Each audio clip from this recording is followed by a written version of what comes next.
That was fun. I enjoyed it. I'm glad I did it. What's up, guys? Played Rust for a couple of hours off stream. Pretty fun. Really good to see my friends. Had a lot of fun there. You know, I built a 2x1 and I farmed up I farmed them up like 10k stone and 10k metal and or no, it was like 6 or 8k metal, and you know, and I contributed in a fight, and I like showed up, and I try to be everybody's friend, and I try to be positive and good, and I did it. I did it! Yay! And I win. And I did it. And I'm gonna go back there in a couple of hours at like 6 o'clock and just hang out with them. But right now, I don't really relish being off stream all day long. That's just not my vibe. That's not where I'm at right now. So we're gonna move on. We're gonna have some fun and like do something that doesn't require like me feeling bad, you know, or whatever. Like I felt bad that they wiped there at Heli. Or I had some friends and I had my clan, and they wiped it fucking large oil, and it's weird because I really wanted to go on that run, but also I couldn't because I forgot I didn't get all the turrets on the roof somehow because I'm bad.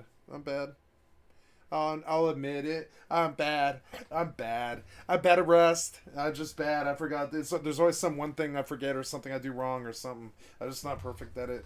And so I like went up. I didn't get all the turrets on the roof, so I couldn't go with them on their fucking oil rig run. And you know what I was thinking as I was about to get on the plane to go with them was that there's no way in hell I'm leaving that helipad beyond the initial top floor. And had I sat there, I would have given fair warning for the counter that was coming in and stopped it. And I was like, I knew what I was gonna do, which was that. Like, I just haven't been on a large oil run in many months. It's been 5 gun losses.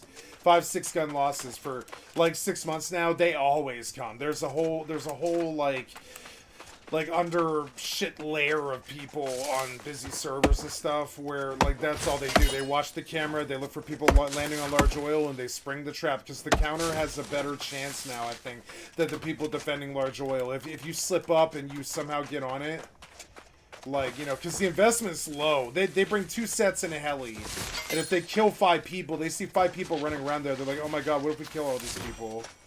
And then they do. And so those poor guys, they just wiped 5 whole people. Just crazy, the entire team. And like, I'm actually glad I wasn't there because it would have just been worse. It would have been like 7 people dead or whatever, 6 people dead.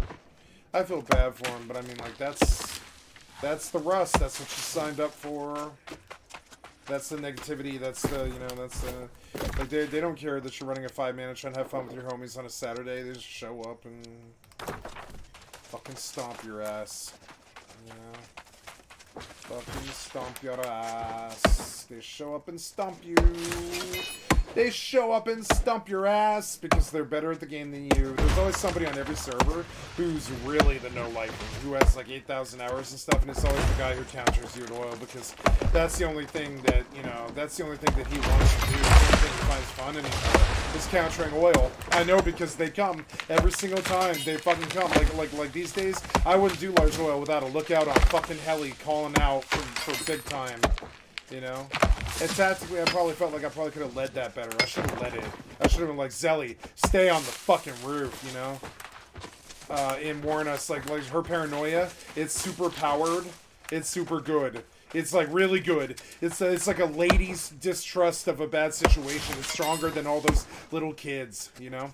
Her mistrust of a bad situation, it's stronger. I trust her instincts better than all those people when it comes to that. And like I wanted to tell her like stay on the fucking roof, but I wasn't running that fucking op.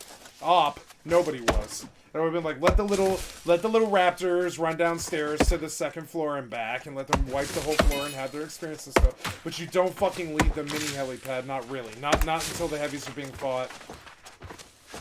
Somebody should have just flown the Scrappy back. I would have had Pat fly the Scrappy back home. We had the fuel, right? And just leave us there to clear it. I would have sat on the floor and run it like an actual op. And nobody wants to do Rust like that anymore, but I do. Run it like an actual fucking op. You know, if you're gonna waste your fucking time on a Saturday, I realize that now, like after doing 50 or 60 large oil runs and stuff, like I feel like, you know, there's a certain way to do it, there's a certain way not to do it, but like nobody's ever willing. I don't even really think Tay's willing to do it right, but it has a requirement of doing it right. Like for some reason we do it right when we do cargo because the counter always does come on cargo. It always comes. So like it's just weird, like, you know, like fucking. Got to run the prep on the strat of running large oil the correct way, especially with that kind of like investment of 5 people and a scrap heli, right?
Time to watch some good videos and have some good vibes and enjoy my new world and just move on and be happy, you know? It's not that hard. It's not that hard, you know? Just be happy. Don't worry. Be happy. Landlord said the rent is late. They might have to litigate, but don't worry. Be happy. Don't worry, be happy. What do you mean no signal? What do you mean no signal? Did we pull the score by mistake? No, I didn't pull that cord by mistake. What are you talking about, no signal? I have a signal. What? No. I have a signal. I have signal. No signal, check the cable connections. Okay, well...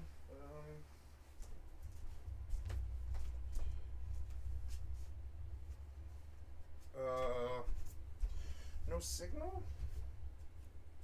Yeah, no signal. You pulled the cord somehow? How did that happen? Oh, no, cord's not pulled. Cord's not pulled. We're okay. Yeah. So,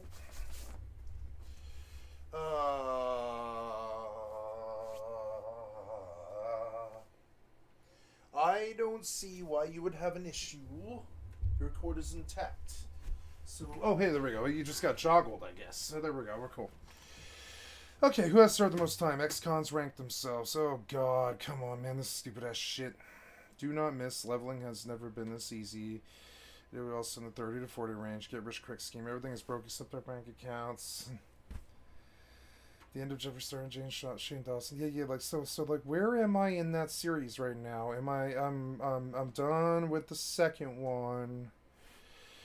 I think. No, I'm not done with the second one. But I'm really happy. I do have some stuff I need to figure out. Like, a lot. Watch out right here, my dog grew up. Very interesting. I've never even seen this house from this angle. I've never seen that. Okay, so what's down here? You wanna see it?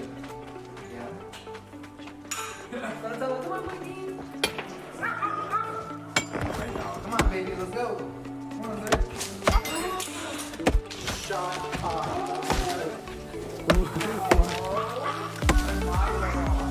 This is a lot of pinballs. Do you actually play on me? Oh my god. Oh my god! I just like being more grounded, you know? I don't need all the things. So it's literal arcade. So it's So I'm just gonna pinball range from my friend and unbox it. this is Well, that's everything. Isn't it cool? wallpaper may be offensive for YouTube. Oh, the. Oh, the urinal. This is my dream. And I'm gonna do more to it. We're gonna add furniture and stuff, but she's getting there. Oh. No. It's on there, just keep scrolling. Okay. So, Wait, why aren't you excited? because I had an exhausting fucking game. What do you mean? Oh my god, I'm so tired. Jesus. What do you mean? I was famished after that fucking one.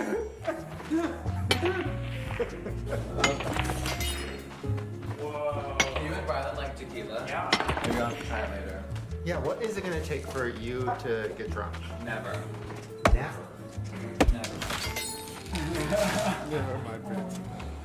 My little homage to the babies. I have so many questions. Okay, so what's your plan now? What's going on? Not in life, but in this. We'll get to that later. Okay. Oh my god.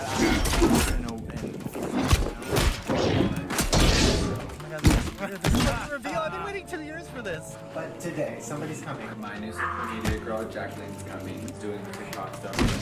So if you're gonna do transitions, you gotta do it right. You can't do basic stuff, like kind of listing, or you look over the camera, you know? Like you can't like go and flop. So yeah, I'm gonna get into hair and makeup, do a few wig changes, and we'll go to dinner later. You and Ryan never had Jack yet. We'll all have stuff, and it's so cool that we'll have so cool. Okay. And then, what did you want to talk about? Ah! Oh, damn it, man. That, like, You're going there. he has no health. All right, whatever. Is that real? Really, man? Like, come on. Like, you guys just like suddenly slaughter me. Like, Not big. I'm just gonna slaughter me. I'm out of practice. Is the Hang up my problem. button. Yeah, so let's see. Two more videos and then I'm done. She's hanging it up, you hear? Yeah, we'll have a hot meal and we'll dive in. It can't really be that shocking to you guys, right? Like, It's really shocking to me. Are you kidding me? I think you're. I'm not. No. No one watches it anymore. That's not true. It's very true. I mean, it's hard out there for everyone on YouTube right now. Literally no point for me to do it anymore. Right. No one watches, no one If cares. it brings you more sadness than it does joy, not even sadness, but like for who? For what? No one's doing them anymore. Literally, no one cares about YouTube. Not one single person goes to watch it for enjoyment or fun anymore. I know. right. Like the old days, even Maddie, everyone would go home and go on the couch and blah blah blah. The pandemic created Paramount, Showtime, Disney Plus, Netflix had a billion, Sony do 20 million movies. YouTube fizzled out. No one cares. We went to Walmart and got 30 million views. People wish. No, Like we already did it all. I did every makeup review, every tutorial, every video, every surgery, we did fucking makeup in hot air balloons and Yellowstone. I dipped a beauty blender in fucking Yellowstone water and did my makeup. Like, who could top any of that? I did it all. So I didn't have to hang up my fucking hat. And focus so- on the other things. I'm smiling and laughing. It sucks.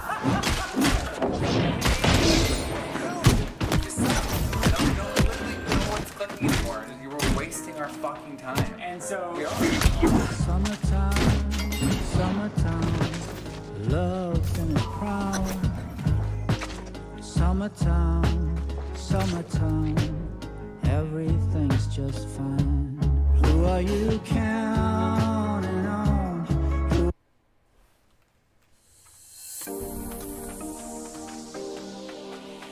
Ridge Wallet is a sleek, durable wallet that's as beautiful as it is safe. If you're in a public place, did you know somebody can just steal your identity just by walking past you and your wallet? Well, that's why Ridge uses RFID blocking technology. It protects you from digital pickpocketers. The wallets have over 50,000 five-star reviews, and the durable material makes each wallet come with a lifetime warranty. There's over 30 different colors and styles, including my favorite, burnt titanium. It holds up to 12 cards, plus has room for cash. And Ridge is so confident that you'll love your new wallet that they let you test drive it for 45 days.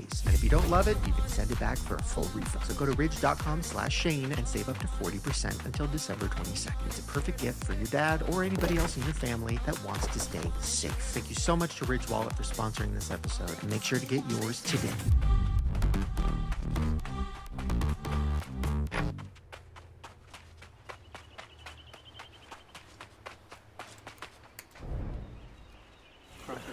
Doomsday. That's a sick word. That's kind of the darkest thing ever. That's so cool. Doomsday is such a good name. Doomsday You sound like my parents.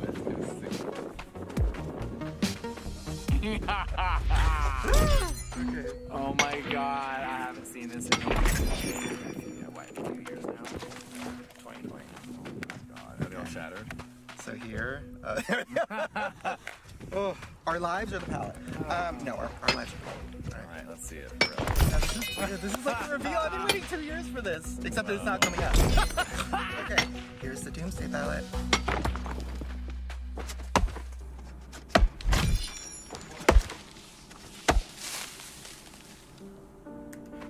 I feel like you've got lots of good stuff. I don't know what's like dark about this. It's not dark. It's just.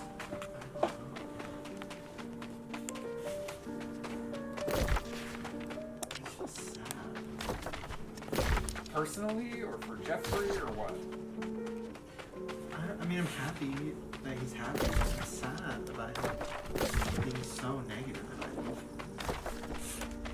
So it's time to hang up my fucking hat and And focus so- on other things. We should be smiling and laughing. YouTube sucks. They do. They suck.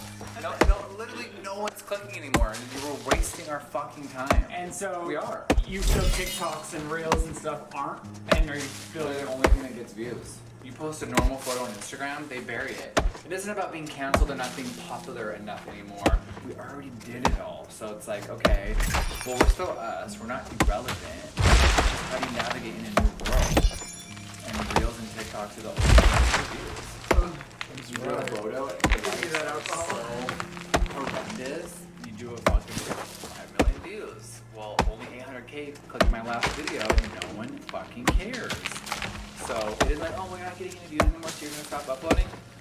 Yeah, kinda.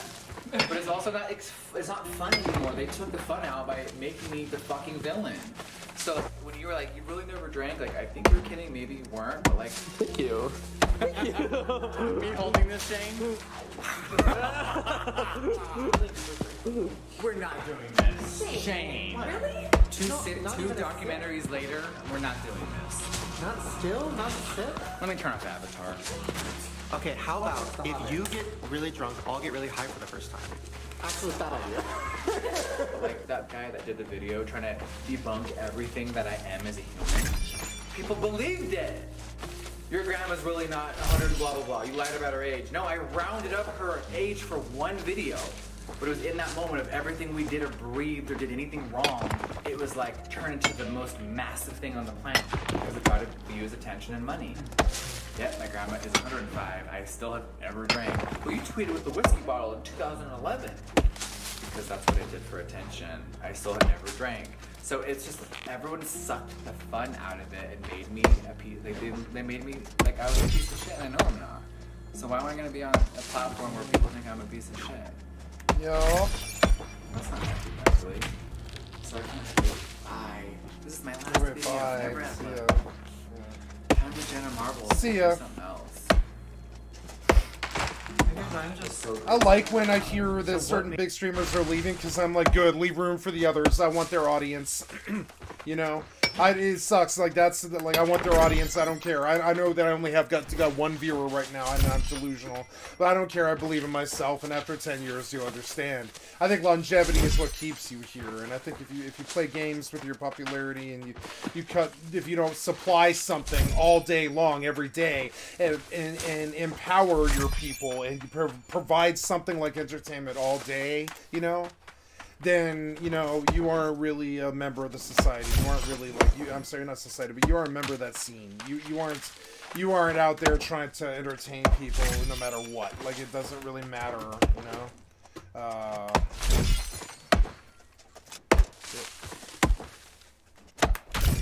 Okay.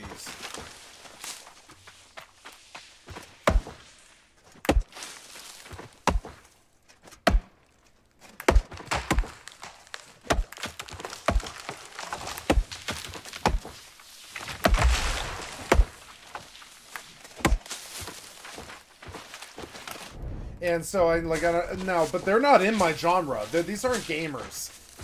I doubt they could play a Mario game. I doubt that's their vibe. I don't think that's who they are. So like, good. It's good. I'm not saying it's good that their career is ending for me because I get to profit or whatever. That's what it sounds like. But that's not what I'm saying. I'm saying I like it when the whales get what they want and make their 7 or 8 figures and retire because there's more room for the rest of us who are trying to struggle to get by. Make it, you know, and entertain and all that stuff. And so Jeffrey quits, you know, and I get that. I wonder sometimes about what else, like why would you spend some time doing things that you don't want to do? What else would you have done? And so that's the thing. Like they're so used to like doing videos of being big and dropping bombs and stuff. That like good. Make way for somebody younger. Make way. Like see, I'm an anomaly because I came to this at the age like an older age. But you know who I want? You know, okay. So you know who I want to be? It's kind of funny. I want to come to the scene really old because I know it's a young man's game and I think it's possible to do it.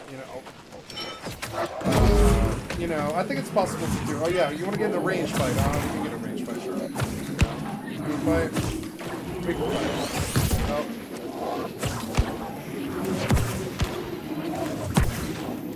God damn it, you're annoying. You fucking hurt. God damn it, you're gonna kill me.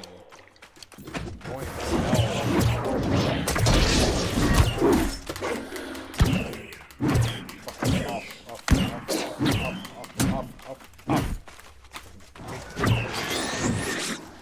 It takes forever to kill you. So annoying. Yep, just keep on chopping. Keep on shopping. So that was that, and I gotta go over there. I suppose I could slowly wait. I mean, I could dump all this and just go slowly make my way across the desert. I died earlier there on the wolves, so like that's gonna be some money. Yeah, there we go. Because I have like almost tip top across the line. I'm full 600 legendary. I just don't have the time to earn all the stuff is required for all the systems and stuff. So I try to do what I can with what I have and enjoy myself, and that's the vibe, you know? I'm not good like them. I'm not young like them. I'm not on my tip-top game like I was when I was 25, and that's okay with me. Been 15 years. I don't know why I would be. You know, like I realize that all these people have fucking ego. You try being this good at 40. You know what I'm saying? I feel like I'm in the best shape, best gaming I've ever done. The lower my sensitivity gets, the better I feel about how good I am. You know, it's kind of crazy. It's like really weird, like kind of masterful. You know, I gotta go from the mountain to the mountain, from the mountain to the mountain to the mountain to the mountain to the mountain to the mountain. You know, like to the mountain to the mountain to the mountain to the mountain to the mountain mountain. You can feel it. See it? I'm really good at this, you know? Fucking, I'll peg that headshot. I'll fucking land it. I'll do it, you know? I just don't want to. I don't, like, there's this, I need to know in my own mind that I'm good enough to do it, you know? To like one-on-one fucking slaughter the best in the world. When I reached that capability, I had to tell myself, and that was like recently too. That was like 2 or 3 months ago. I reached this capability where I was like, I can kill anyone in the world, pretty much. I have the chance to do it. Is it likely that I will do it? No. But I have the chance to do it. I've got the skills. I can peg the shots. I've reached the level of what I would say is essentially very good. That's about it. Very good. I wouldn't say the best. I wouldn't say top of the line. I wouldn't say the top echelons. I wouldn't say the very best. No. Maybe in the content that I provide. But maybe not, but definitely not in the gameplay. So I try to keep the gameplay at a higher level because I'm across so many goddamn different games all the time. That, you know, etc., etc.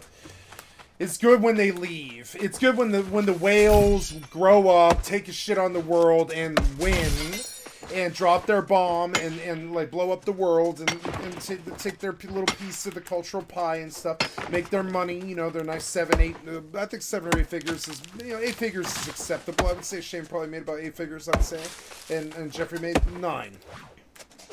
and good for them. 9 figures, you know, 9 figures. 9 figures, people think 999, but they should think 100 million. If you make $100 million, you're a fucking, I would say you're probably a genius. You're at least emotionally, intelligently a genius, or you just have a good racket, you know, so, but whatever. So I want to be there, but I don't, I come to this late, and I bow and I pay homage to the masters who set before this on this path that I did before this. And I don't care if people listen or fucking not. I'm gonna fucking do it. You know, I don't care. I frankly don't care what the reception is. It's the same thing. It's like the same thing as being Yoko Ono. I don't believe Yoko Ono cared what her fucking perception was in the planet, what people thought of her. I don't think she cared. I'm sure she cared, but I don't believe she let it control her life.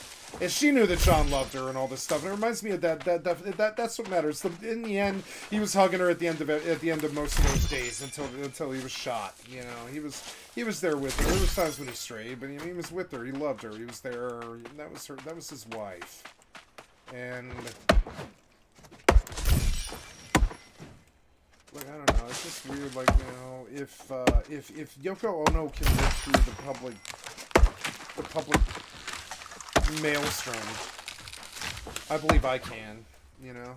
I'm gonna say some nasty things to the right-wingers who have fucked up my life, and what they represent has fucked up my life, and I don't, you know, I'm just gonna call it how I see it, you know. I didn't used to hate the right wing, not like it looks and sounds like I have a hate for the right wing that has lasted my entire fucking life, but it hasn't. I would say up until when I was about 30, I just thought, oh, they're people. But then enough bad stuff happened where you're like, oh no, they kind of destroyed our country. And made you make the decision? Like, what? You just woke up one day and Just not having fun anymore, and people aren't enjoying long form content. I love a 25-minute video. I love making it. We all talk so much. We talk for a living, you know? And it's just, you really have to just sit down and look at all the analytics and be like, yeah, people just don't care. We're kind of wasting our time doing this. So how do you solve 105? this? How am I not at 105 yet? Not there yet. I guess I'm just having fun. I mean, I want you happy, so I don't want you to cross it and not. Yeah, Shane's against him quitting. You can see it. Shane's against him quitting. It's okay to be shocked. When you FaceTime me last He's night, shocked I and literally he is shocked. wanted to throw up. But Like, Shane's against him 'cause quitting, and he I should don't be. know what YouTube is I don't know what YouTube is. out to you. Like, Yeah, I feel like you're I don't know what just YouTube is. part of That's my issue with all this. You guys want to take a look?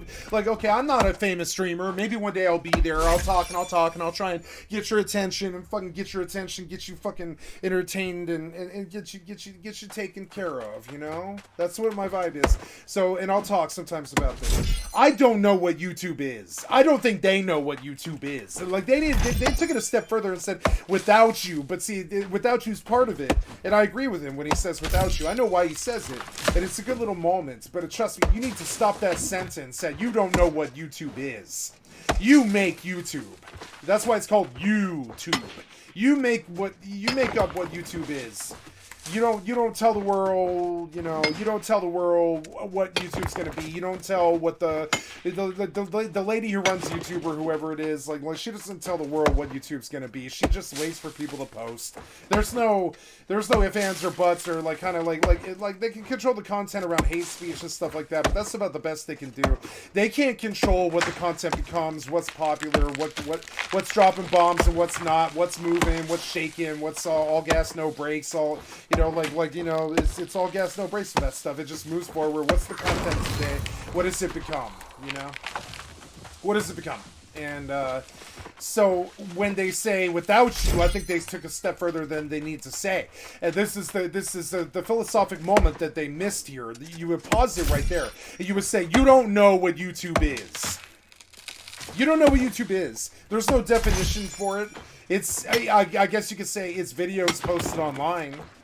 But I mean, I'm talking about like an actual like soul definition of what it's going to become, or like what its identity is, what it'll be in 20 years. You don't know what that is. You can't say what it is. Nobody can dictate what it is. It just becomes like this thing of amalgamation of people's experiences and art you know, what they created and what they recorded and all this stuff. And at no point does America's Home Videos get any more specific than America's Home Videos, you know? And maybe like, here's the contest, show us the best American home video. That's about it. Those are the two things that stupid Bob Saget was able to do. Saget the Agate, you know, was able to do. I hated Bob Saget. I hated what he did to Full House and that whole fucking generation of like milky white breed, milk belly, milk drinking, fucking, you know, fish belly white people that like really loved Home Improvement and like fucking, you know, and all that stuff. And you know, like it's sure I like some of those shows too, like Family Matters with Urkel. I get it. I think you want life to be Norman Rockwell in your nice middle class world or whatever the fuck. It's just in my experience, it's never that nice. It's never that nice. There's always some drama in the background and family depression and problems with this and craziness that, and you know, it's just sort of like this person died and all this. It's just always like darker than that. So what do you think YouTube is? You know, straw poll, or I'm sorry, not straw poll, but like here's a poll, right? If I was gifted giving a flying fuck about how to do a straw poll on my motherfucking YouTube, I would do it. But here's a poll. No, it's not a poll, excuse me. It's not a poll. It's a philosophical question. Do you believe you can come up with a definition for YouTube beyond the basic one about how you like post videos to it online and anybody can see those videos, right? Beyond the technical definition of what, you know, YouTube is, I'm talking about like what is the heart and soul of YouTube? What does it mean? Can you put a definition on it? And I don't believe you can. And these guys can't. So you can try and say you know what YouTube is, and you like, this is the problem. They think they're all successful because they believe they were able to ride that wave and create content that was universally accepted at that time and successful and good and everybody watched. So now they consider themselves grandmasters at understanding what fads and waves are and living their lives like that. And I think so they take some pride in this. And they feel like that they need to tell us the way that it's gonna go, or that they need to bow out, or be there, or make videos that are you know, like pertinent to what's going on in people's lives in that moment, in the respect that like they are what ooh, that is a BOE epic necklace. Not bad, not bad. Might pull a little bit of money off that, like 100 gold, I would say, which is not bad, you know. I would say it's worth noting. 100 gold, something like that. Not bad, not bad. I would say I succeeded at the New World today. This is that thing, like I'm starting to live my life like day by day and what it is I did that day, and trying to live my life like somebody who wants this all to be entertaining, and that I have like a burning drive or like some kind of crazy goal to like go, you know, like I like, you know, like you know who my favorite person on television is? It's Jesse Pinkman, right? But I don't think I want to be Jesse Pinkman anymore. I think I want to be Charlie Day. I think I want to be Charlie Day. I think I even kind of talk like him. I like Charlie Day. And I think I kind of want to live my life like Charlie Day. I'm the odd guy. I'm the guy who has the apartment, and I live in the apartment, and I never have a girlfriend. And people always thought I was gay, but I'm not. You know, like I mean, I had girlfriends growing up and all this. I definitely did. But like I mean, it's just, you know, like for long relationships. You know, like a lot of it was long-term relationships. For like 20 years, it was like that. Now I'm kind of like, I want to be the Charlie Day guy that's off, dude, living in his own world, who's like really unique and odd and cool, you know. But like a character study of Charlie Day. Let's go take a look at that. I'm gonna interrupt the Shane video and I'm gonna pop off and let's go do a character study in Charlie Day, right? Why are you fucking around with my DPI when I change screens? That's sort of odd to me. Don't do that. A character study of Charlie Day, right? Charlie, the tragic character. They're going to say some mean things about Charlie here. The tragic character. He's chaotic neutral, but also so is Frank. Frank and Charlie are chaotic neutral characters. I know where they get it from. I know because I'm like me. So we have to define chaotic neutral. Define chaotic neutral is also another video that we would have to watch to do before we even watch the Charlie Day video. But we're gonna watch both of them. But we're gonna do the Charlie Day video first. But I'm gonna contest here that the Charlie Day video is, or I'm sorry, the Charlie and the Frank on the Always Sunny in Philadelphia. They're like the chaotic neutral friends who just like things because they like things. They have no say in it. They've got no political drive. They've got no... I mean, I have a say in it because, like, I'm sick of getting ass blasted all over the fucking place. Like I love Always Sunny because they were brutally honest. They were like, I'm sick of politics. It's Always Sunny. Ass blasted, right? I'm sick of getting ass blasted. It's a wonder. Always Sunny ass blast, right? What are you doing? Keeping trash in here? Take it outside. There's nowhere room outside. Can you believe these trash bozos? They make $20 an hour, and they want more. Yeah, they make $20 an hour and they want more. An hour? That's an outrage. It's an outrage. Like, that's so much more than we make, and they think that their jobs are shitty. Guys are blasting us in the ass. Yeah, they're blasting us in the ass. We pay their salaries. We pay They their turn around and salaries. ass blast us? They ass What blast are you us? talking about? You don't pay taxes. You don't even vote. Who am I supposed to vote for? Yes, The I do. Republican who's blasting me in the ass or the Democrat? Who am I supposed to vote for? Is it the Republican that's blasting me in the ass, or the Democrat who's blasting me in the ass? You don't pay taxes. You don't even vote. I do pay taxes and I do vote, but I don't care. When I pay taxes, I let TurboTax pay my taxes. When I vote, I let my mother pick, right? Because I'm not represented. I don't have a job. My job's illegal. I'm not a part of this community. I'm not even a part of it. I don't care. Like, Who am I supposed to vote for? Who am I supposed to vote for? Republican who's blasting me in the ass? Wait, what job am I supposed to have? They don't pay. They don't pay. So like that guy. Yeah, so the Democrat who's blasting me in the ass. Yeah, no, like, right? Politics is all one big ass blast. What politics is one big ass blast? This doesn't all sound familiar to you guys? If these jerks don't want to do their job, I say we do it for them. The trash business is a gold mine. Yeah, Frank's right. Let's pull up our bootstraps, oil up a couple of asses, and do a little plowing of our own.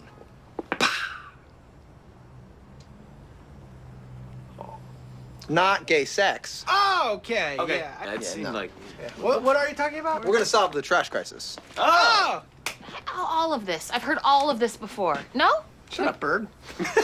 Shut up, bird. Shut up, bird. I love her. Okay, so anyways, so and then we're gonna go like Charlie, the tragic character, right? Let's go see what they say. They got to keep it light for their little, like their TMZ, their TMZ people. So they have this smooth little jazz music intro and stuff. So it kind of sounds like you're young, but you're actually like 50. It's kind of hilarious. From the lowly janitor of the bar to an illiterate alcoholic, Charlie Kelly is a character who we've seen morph and change at least a little bit over the course of the series. While it's easy to write him off as a childish man with the mind of said child, there does seem to be something more hidden just below the surface. He lives in absolute squalor, shares his bed with a man who might actually be his father, and is absolutely obsessed with a woman who wants basically nothing to do with him. Or That's at how my least life most of is, that was though. true at one point or another. Recent seasons have changed things for Charlie in ways that we haven't seen up until this point. So let's take a look at Charlie, his character, and his role in the series, and how things might be changing. And hey, of course there's going to be some spoilers coming up all the way through season 15, the season that just finished airing a bit before the writing of this script. It has some major stuff that happens with Charlie, and I don't think you can talk about his character anymore without at least some passing mention of what happens in this season. So be warned of that, I guess. And if you're not subscribed already, subscribe down below. I have a huge... Thank you for the content for my stream. Also, by the way, the Always Sunny's Ania S Plus, the Gandatroid. Thank you for the excellent content for my stream. I've liked and sub to your channel. Always Thank Sunny. you, Mr. 10K Productions. I've liked and sub to your channel. I like the content matter here, and I think you've already said some astute things that definitely made me want to stay. Review coming up in the near future. Yeah. Charlie is so hard to In get a your lot of fucking ways- finger on. Like Charlie was such a beautiful role in a way. We really love Charlie because it's like Charlie did not live a normal life, and it's in the Dickens-esque thing. When you think of Dickens, you like go across London and you look at character studies from people of all classes and paths and ways of life, all races, all sexes, all classes. It doesn't matter. And I love Dickens like that, where it's more about the people and what the people think. And I would say Charlie is a people's man. Because this is how the majority of how a lot of American young males are. And by young, I mean, like 20 to 50. This is how a lot of us are. We're kind of oddball. We're kind of crazy. We like what we like. We, there's things that we like that we probably shouldn't like, such as speed, heroin, alcohol, marijuana and stuff, and we tend to be kind of crazy when it comes to our own personal lives and having jobs and not being ass blasted, and we just don't dance to the beat of their drum. Almost never do any of us have any real jobs, and we just do whatever the fuck that we want to do. Kind of like Kramer. Kramer was exactly like this. Kramer is a beautiful example of what Charlie Day was trying to get across, which was like the oddball friend who just doesn't live in the same society that you do. Their job's illegal. Their time is wasted. They spend all of their time doing something crazy. They don't, they don't have a lot of friends. They have a very tight circle that they're religiously, they're religiously attached to and really love like brothers because their family's usually dead. And they're always obsessed with some girl who wants nothing to do with them. Most of Charlie's choices, this guy said it perfectly. Eccentricities, I would say. Funny ways. Gentle Giant wrote a beautiful song that I can't play because of DMCA, but funny ways, right? Oh, I died to a jackal way out there. God damn it. I didn't think you were going to spawn me your pads. Just run in one direction. I'll go back to the fucking video. I don't care. Run in one direction like that. I'll come back to my Rust Clan here in like an hour. Problems can be traced back to his childhood. It's all about psychological damage. Big deal. Look at me. Psychological damage up to here. Doesn't do anything for me. So I don't live it. I don't let it like this, that thing. Okay, many people that I meet I believe need therapists. They need somebody to sit down with them and listen to them bitch about the horrible problems that they have. I don't need that. I just need people to listen. That's it. I don't need a therapist to listen to my problems because I can tell my problems to even children if I want. It's not adult. It's adult content. It's not appropriate, but I can tell my problems to children if they want to hear it. You know what I'm saying? I like drugs. I'm an idiot. I like music. I'm smart, but I'm also an idiot. I do things that destroy me, that just destroys me all the time. I'm self-destructive. I'm an idiot. I detonate all my relationships. I leave all my friends. I walk away. I'm an asshole. I'm selfish. I believe in myself more than anything else. But yet I come across as this like meek, kind of humble guy. And that's sort of weird, because in the end, I do actually believe I'm better than you. I'm just humble about it. I don't think I'm better than you. I just believe it. There's a difference. I would not say that I'm better than anybody else. I just believe it. Which is really, I still don't understand how that's possible. How I can, I don't think things, I just believe them, right? I don't think that I'm better than anybody else. I think if I were weighed on any scale, I would come up shorter than anybody else in this society, including drunk crackhead bums. I think they probably did do more with their lives than I did. But I do believe I'm better than everybody else, which is so weird. Why would you want that kind of goddamn kind of,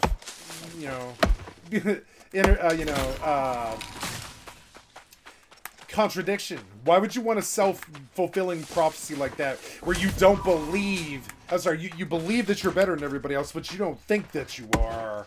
You don't think that you are. Like, your brain tells you you're not better than anybody else, and that you're basically a piece of shit. But your fucking soul and your heart and your mind tell you you're better than everybody else. It's delusional. It's crazy. I don't know why I'm like that, but I am. I'll talk about it, but I don't know if it's very beneficial to anyone. Me thinking that I'm better than anybody else. I don't think that's good material for a conversation, really. What's the point of it? It doesn't matter, you know? So I'm just gonna move on there and just move on with the content that I was providing. So here I am, I nut hugged the jackal that killed me last time, right?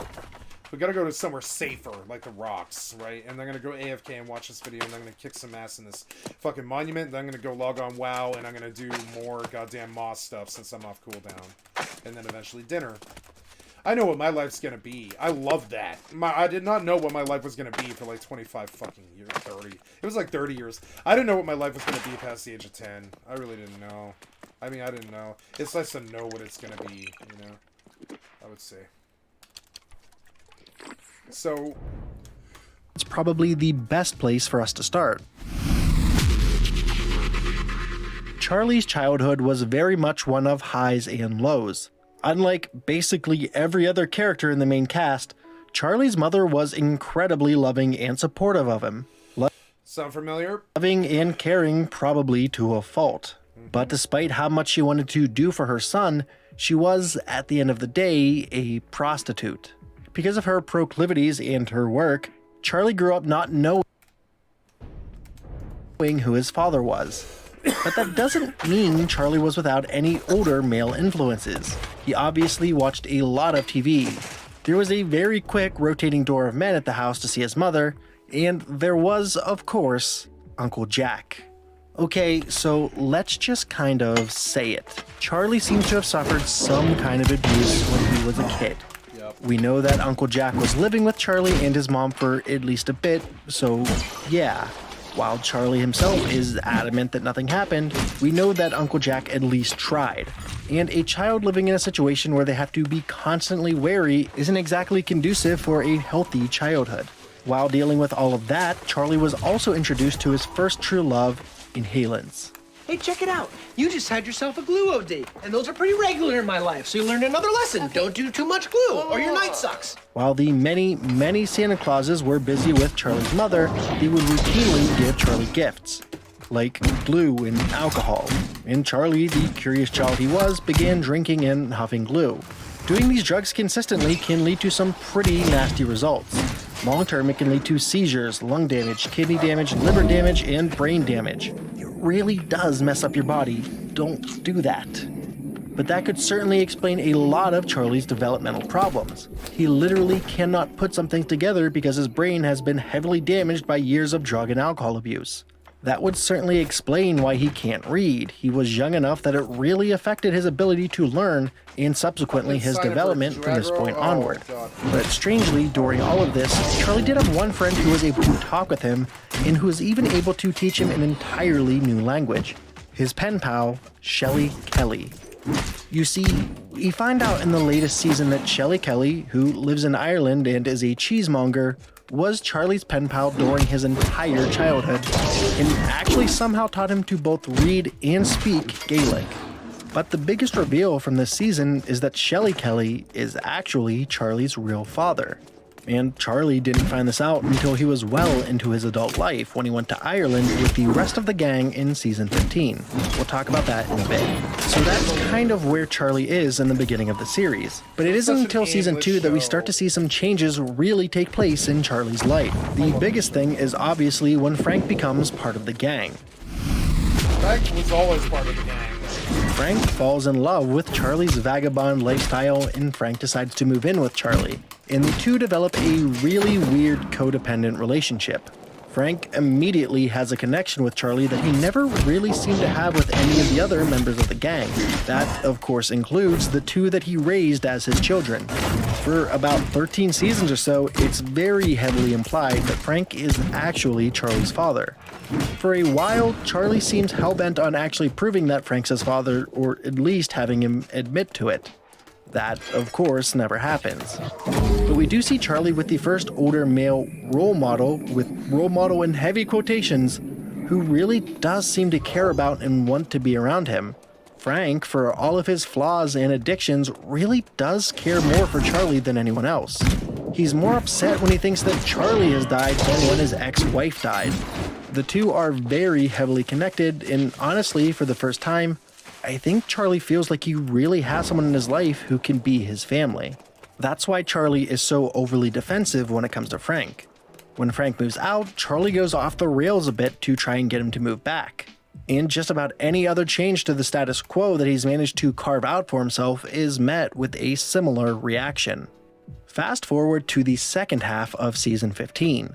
While trying to meet up with his pen pal in Ireland, Charlie comes face to face with a man who seems to actually be his father. And the two of them are incredibly similar and mesh really well together. And much like Frank before him, Shelley, the Irishman who banged Charlie's mom, really does want to be around and get to know Charlie. But unlike with Frank, Shelley isn't afraid to say that he's Charlie's father. Shelley sings out loud in a bar how proud he actually is to be Charlie's father. That's what makes what eventually happens that much more heartbreaking. Shelley leaves Charlie's life just as abruptly as he came into it. He dies. And he burdens Charlie with carrying his body up a mountain and throwing it off. And as the gang helps, they one by one leave Charlie. Except for Frank. Frank doesn't leave of his own volition. Charlie actually tells Frank to go. That's really the first time we've seen something like this from Charlie. Charlie, who's usually so off the walls excited and positive, is broken. He's been broken and he's been abandoned. He's pushed away the only person who's really been there for him for years. And that, to me, is a big part of what makes this next scene so absolutely beautiful. While Charlie is carrying his father's body up the mountain, it begins to rain, very heavily. Charlie slips in the mud, and for the first time we've ever seen it, Charlie breaks down. He laments how his father was supposed to be the one to carry him up a hill, not the other way around. How his father was never really there for him. He could have made the effort, but he never did. And just as all hope seems to really be gone for Charlie, the gang comes back to help him in a truck. And in one of the few times throughout the series, the gang comes together fully for one another without even a hint of cynicism. Charlie may have gotten closure with his father, but he didn't have to go to Ireland to find his family. Or more simply, he may have been your father, boy, but he wasn't your daddy. Now, let's take a bit of a tangent and talk about Charlie's second or third love in the series. It's probably behind both alcohol and huffing just about anything, so we'll go with third. The waitress. We still don't know her name. Charlie has what could possibly be labeled as an obsession with her. While we don't know exactly when this started, Mac does state in the first episode that he's been obsessed with her for a few months, so it seemingly started at some point in their 20s. But the question really comes down to, why? Why did Charlie have this strange obsession with this poor woman? Well, it could be that the waitress is kind of like the exact opposite of Charlie's mom. It wouldn't be crazy to think that Charlie holds some form of resentment towards his mother. Even if he never wanted to admit to himself that he never knew what his mother was up to, he probably had some inkling as to what was actually happening.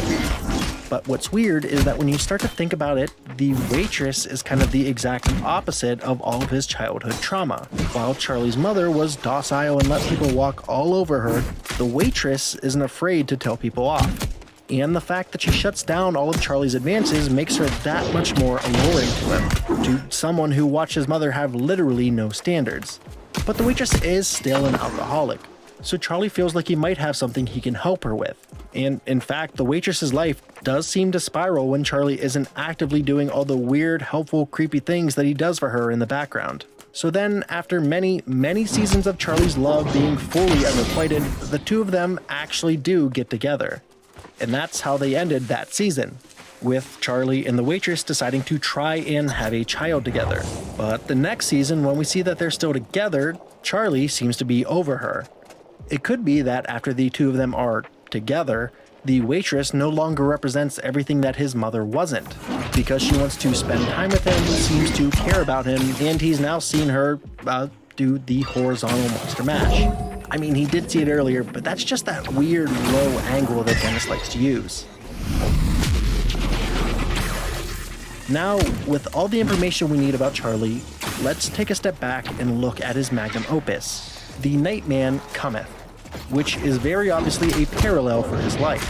We know that the boy who becomes the Dayman is supposed to be Charlie. I mean, he just straight up sings about it. The other two obvious ones are the Nightman being Uncle Jack, and the princess being the waitress. But that leaves us with the troll.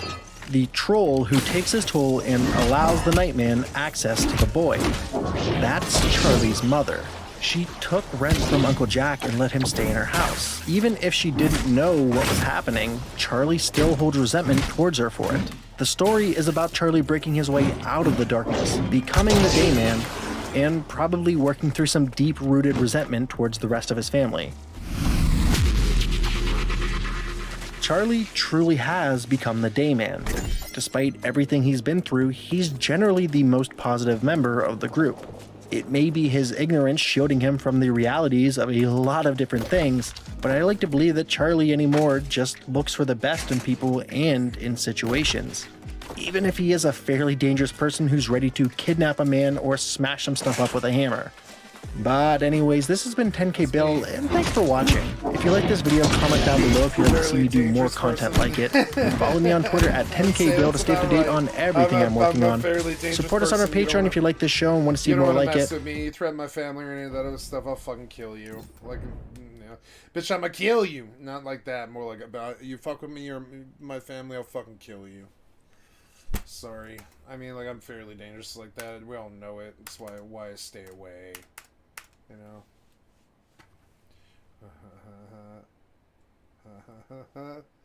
I want to do those BoJack character studies. BoJack character studies, because a bunch of them are really good. Like the BoJack character studies. What BoJack teaches us about character arts. It teaches us about character development. Philosophy of BoJack Horseman. The wisecrack, right? BoJack has BPD. Bipolar, yeah, bipolar, yeah, BPD. I would say so, yeah. Princess Carolyn, real therapist, BoJack Horseman character commentary. Princess Carolyn, real therapist, okay. Diane Nguyen, the soul of BoJack Horseman, yep. Super the good news guy. BoJack's toxic patterns, yeah.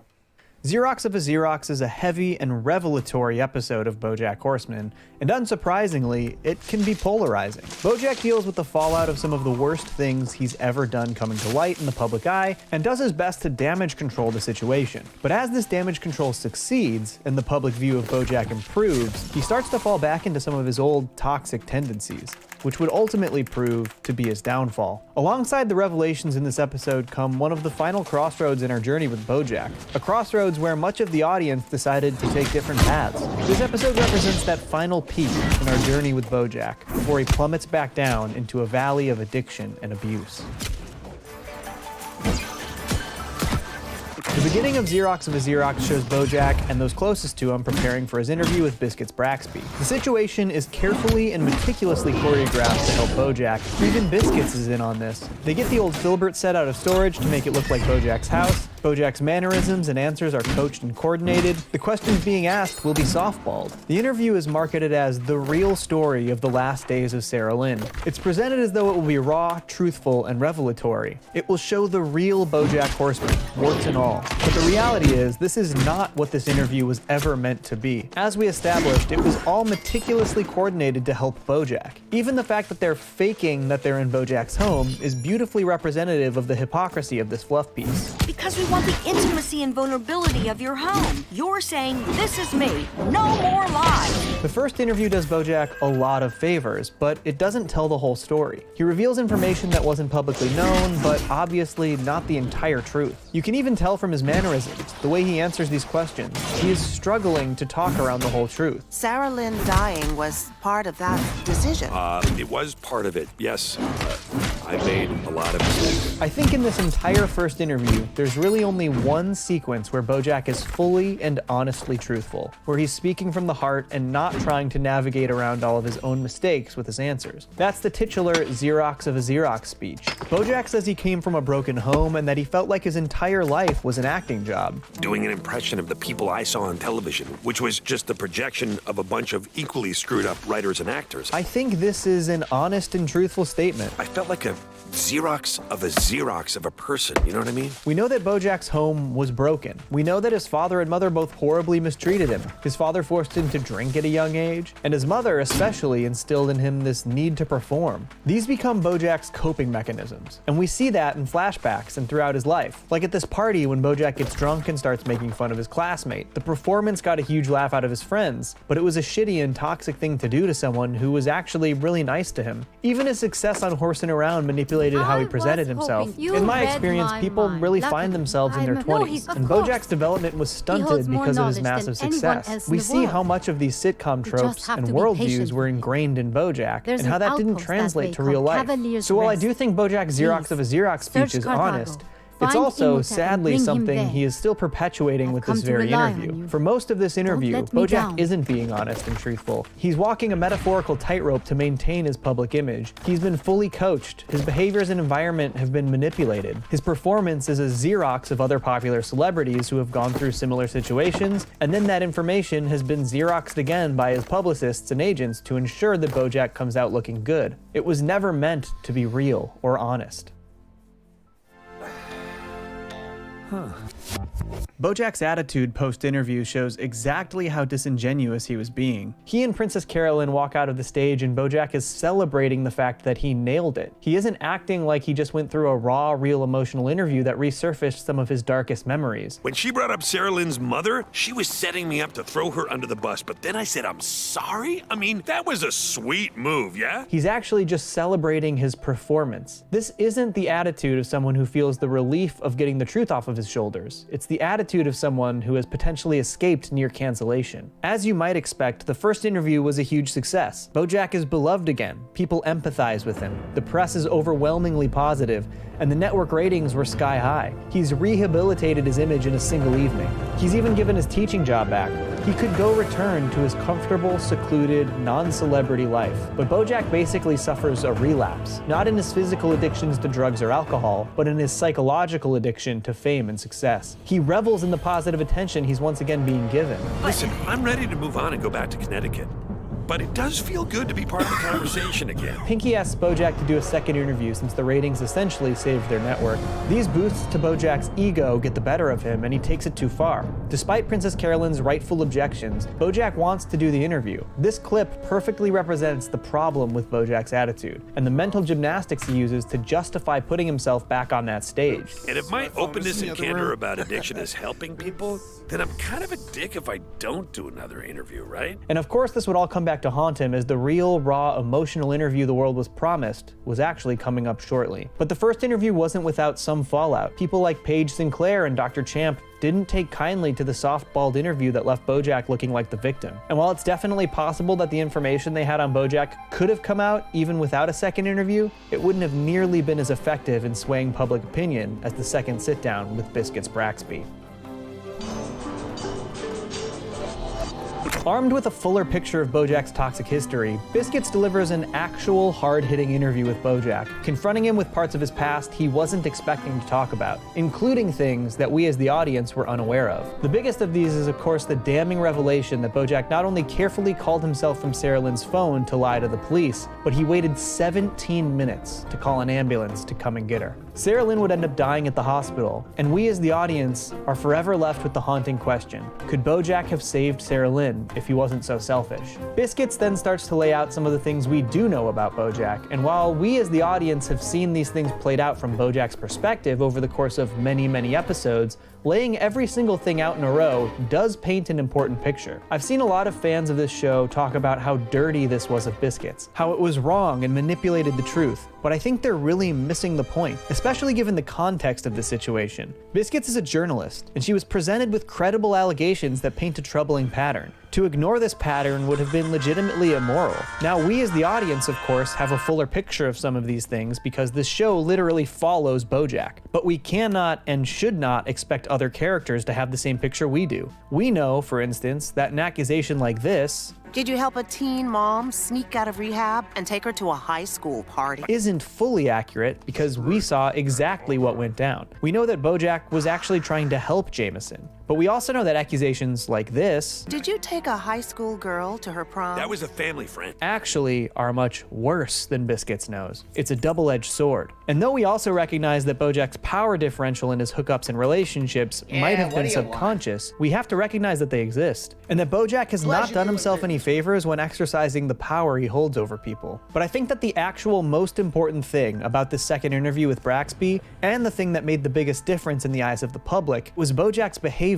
This was the interview where we were given what the first one promised, the real Bojack Horseman. Without the careful and meticulous planning to help Bojack avoid looking bad, Bojack showed his true colors. Bojack could have held himself accountable and recognized that he did hold power over people, but instead, he got defensive. He argued. He was aggressive. We're all a bunch of stupid, hungry, horny little goons just grabbing at shit, hoping it'll press that little button in our brain that says, okay, you're happy now. Bojack was definitely being honest here, but this doesn't paint a picture of somebody who is remorseful for his mistakes. Having fallen back into his old patterns, Bojack is no longer relatable, and he's losing the sympathy that he built up in the first interview. And then comes the big bombshells with Sarah Lynn. Biscuits confronts Bojack about the situation on Horsing Around with Sharona when Sarah Lynn got drunk on Bojack's vodka. Sharona was a drunk too, so you can't trust a thing she says. Obviously, she has a vendetta against me. Besides, I already apologized to her. Apologized for what? Bojack continues his defensive streak. He flounders. He starts to throw other people under the bus. He is completely relapsed into his old ways. And then he reveals a non-public piece of information that we as the audience knew, but something I think the audience has all too often let slide.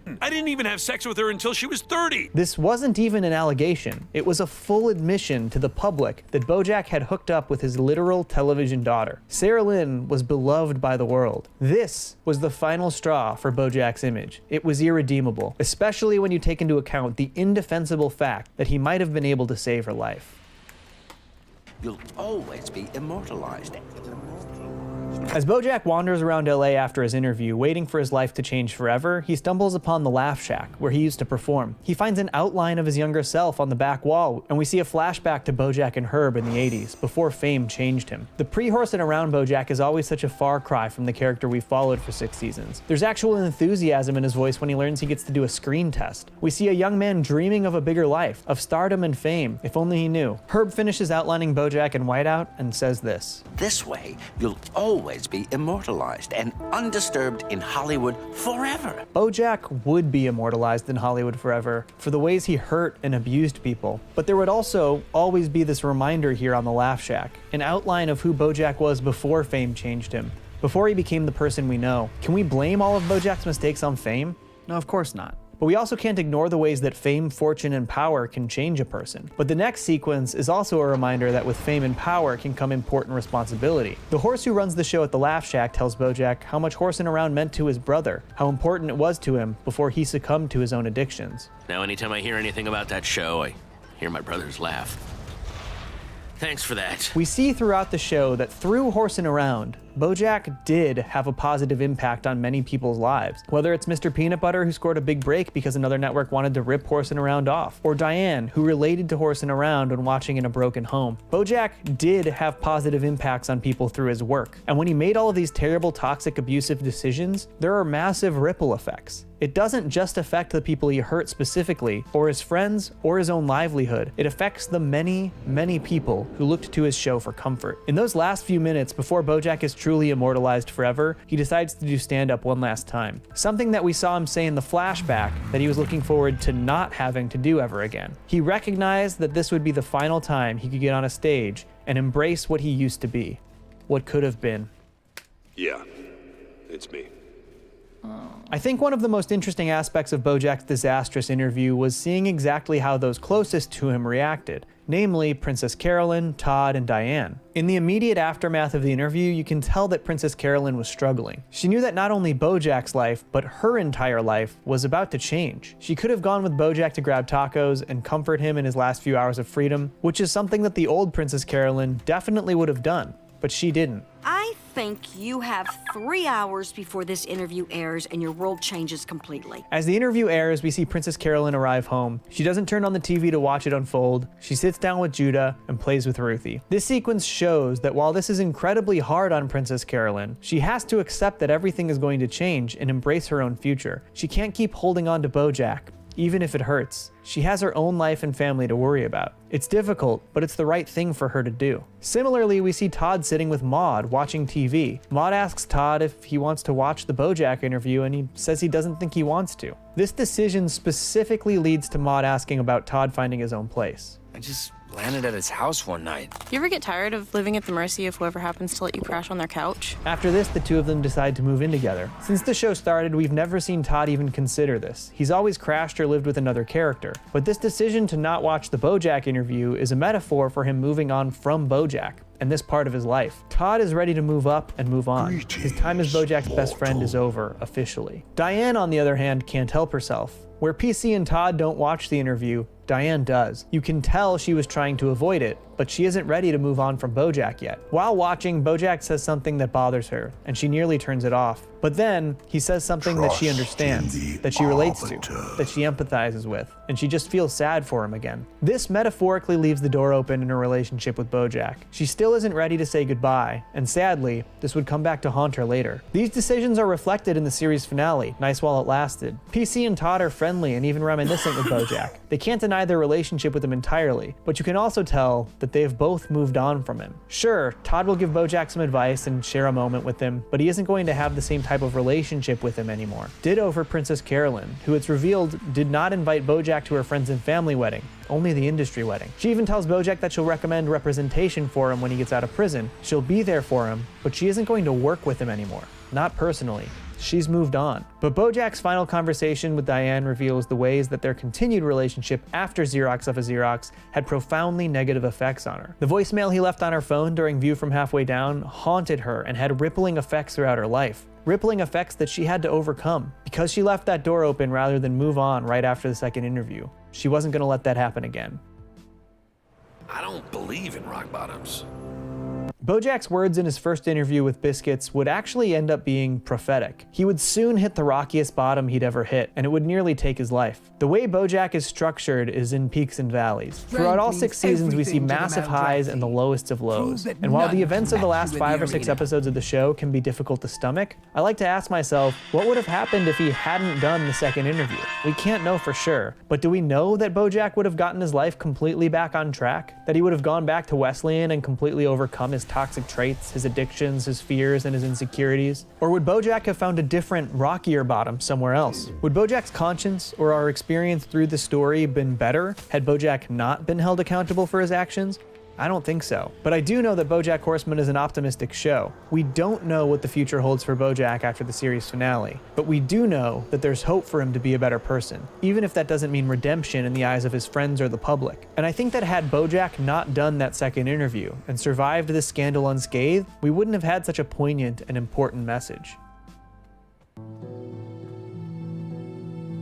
For 17 minutes. It's hard not to think about Sarah Lynn through all of this. Even though she isn't actually in this episode, her presence is massive and important. I don't think anyone can argue that BoJack had negative intentions when it comes to Sarah Lynn. I believe him when he says this. I loved Sarah Lynn. But I don't think you can ignore the ways that his actions impacted her life. But even if you don't take into account Don't Stop Dancing, or the way he took advantage of her at her lowest point, or the fact that he interrupted her 9 months of sobriety so he could go on a bender to cope with his own insecurities, you can't ignore that final act. I titled my video about That's Too Much Man, BoJack's Most Selfish Act. And the truth is that this final decision was the culmination of that selfishness.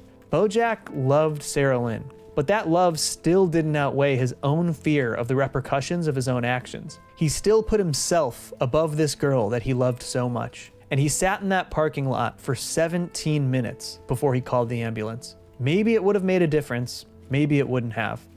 But if you need a reminder of just how long 17 minutes takes, just look at the time code of this video. That's too much, man. Thank you so much for tuning into another BoJack episode breakdown. Let me know which episode. Lurking amongst the nests of the flayed wings. This was Hunt good. him down. Thank you. I have liked and subbed to your channel. This was great. He made it strong. He made the points. It's difficult, this toxic patterns and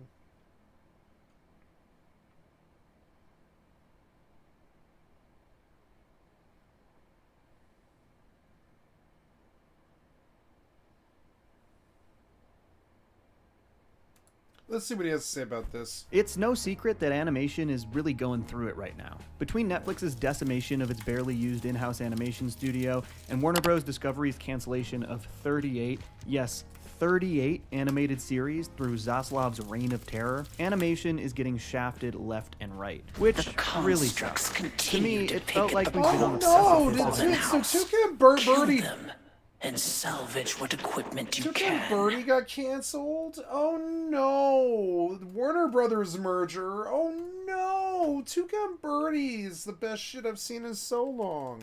Tuca and Birdie canceled? Oh no! Again? Canceled again. 11 days ago. Welcome to the Sandro channel. Make sure that you subscribe. Welcome to the channel. I'd like to sub.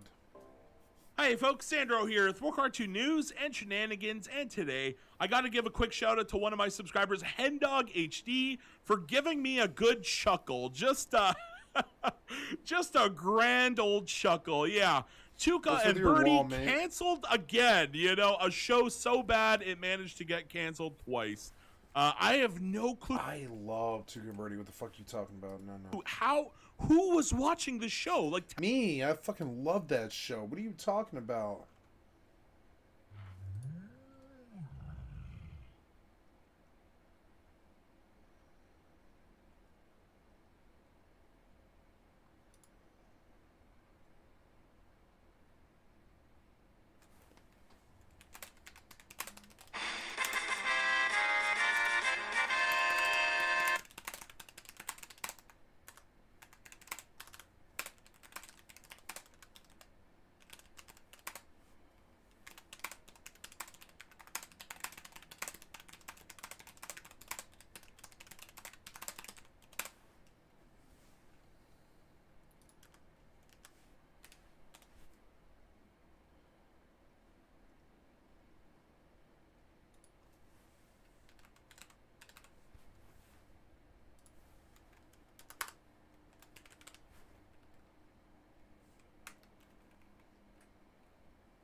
I do not like this video.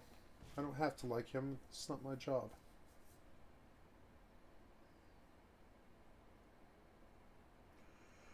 What's the name of that fucking show?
Tell me, was it Wine Moms? You know those like super rich, prissy, you know.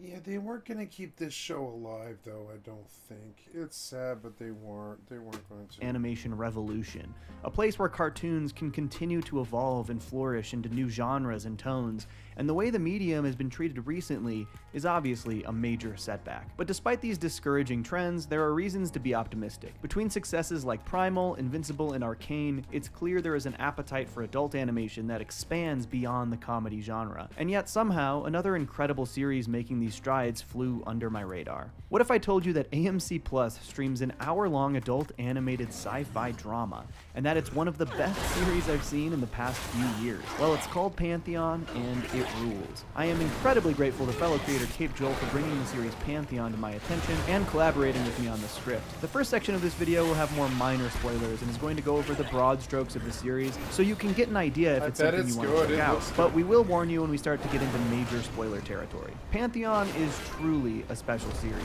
Produced by Chris Pronowski, a man with some of the best canceled before their time animated series under his belt, including Motor City, The Midnight Gospel, and Moonbeam City, you can understand both our excitement and concern. Fortunately, Pantheon was picked up for 2 seasons right off the bat, and they're hard at work animating season 2 as we speak, but I think the show is going to need a lot more attention if they hope to produce any additional episodes. Pantheon is based on a series of short stories from Hugo Award-winning science fiction and fantasy writer Ken Liu. In fact, if you're a fan of Love, Death, and Robots, then you've already seen some of his work adapted in the short Good Hunting. The series is run by Craig Silverstein and is his first real foray into the world of animation, after working on series like The Dead Zone and cult classic Nikita. The broad strokes of the series are focused on a major Silicon Valley conspiracy involving uploaded intelligences, a step beyond AI in the sci-fi world. Basically, real people's consciousnesses being uploaded and run on computer servers. And if you're getting Westworld, Matrix, or Cyberpunk-like vibes, then that's a good thing, because that's very much the realm in which the series lives and breathes. A bit ironic since UIs don't breathe. But AI theory, overcoming death via science, the ethics of these kinds of technologies, and the corporate greed that goes along with them, these are the kinds of things that the series touches on. Pantheon's voice cast is also a super star-studded affair with performers like Paul Dano, Aaron Eckhart, Taylor Schilling, as well as the late great William Hurt, who plays a very clear Steve Jobs analog right down to the turtleneck and lavish TED Talks. But the real show stealer is Daniel Day Kim, who's just one of those actors who's been good for so long in so many different types of projects, be it TV, movies, or even video games. And here he gets a particularly meaty role as a loving father and brilliant scientist named David, who is stricken with cancer, but is given the chance to upload his consciousness to help propel the technology forward, and possibly live forever, in a manner of speaking.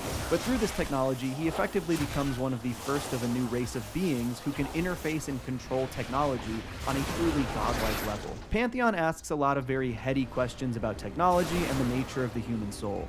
Again, stuff you're probably used to hearing by now in a post-Matrix world, but the extra dimension Pantheon adds is by really playing up the family aspect. David's UI existence is met with a myriad of reactions. While his former employer simply wants to exploit him, his troubled daughter Maddie is overjoyed that her father is still quote-unquote alive. His wife, however, struggles immensely to accept this new version of the man she loves, and questions whether it's the same man or something else entirely. And the show treats both reactions as completely valid given the complexity of the situation. The other primary focus is a teenager named Caspian, played by the incomparable Paul Dano. Caspian is an incredibly smart and successful hacker who slowly starts to become suspicious of his parents' role in his life. He works to uncover some terrifying truths about the nature of his own existence. Then you've got Dr. Chanda, an ambitious futurist who is forced to learn firsthand about all the evil and murderous tactics his own company are using to further their research into UI before their competition can beat them to it. This storyline offers a truly horrifying and topical look into how megacorporations would happily keep their employees working for them long after they died if only the tech was there for them to exploit. But the show isn't just able to play up the drama in an effective way.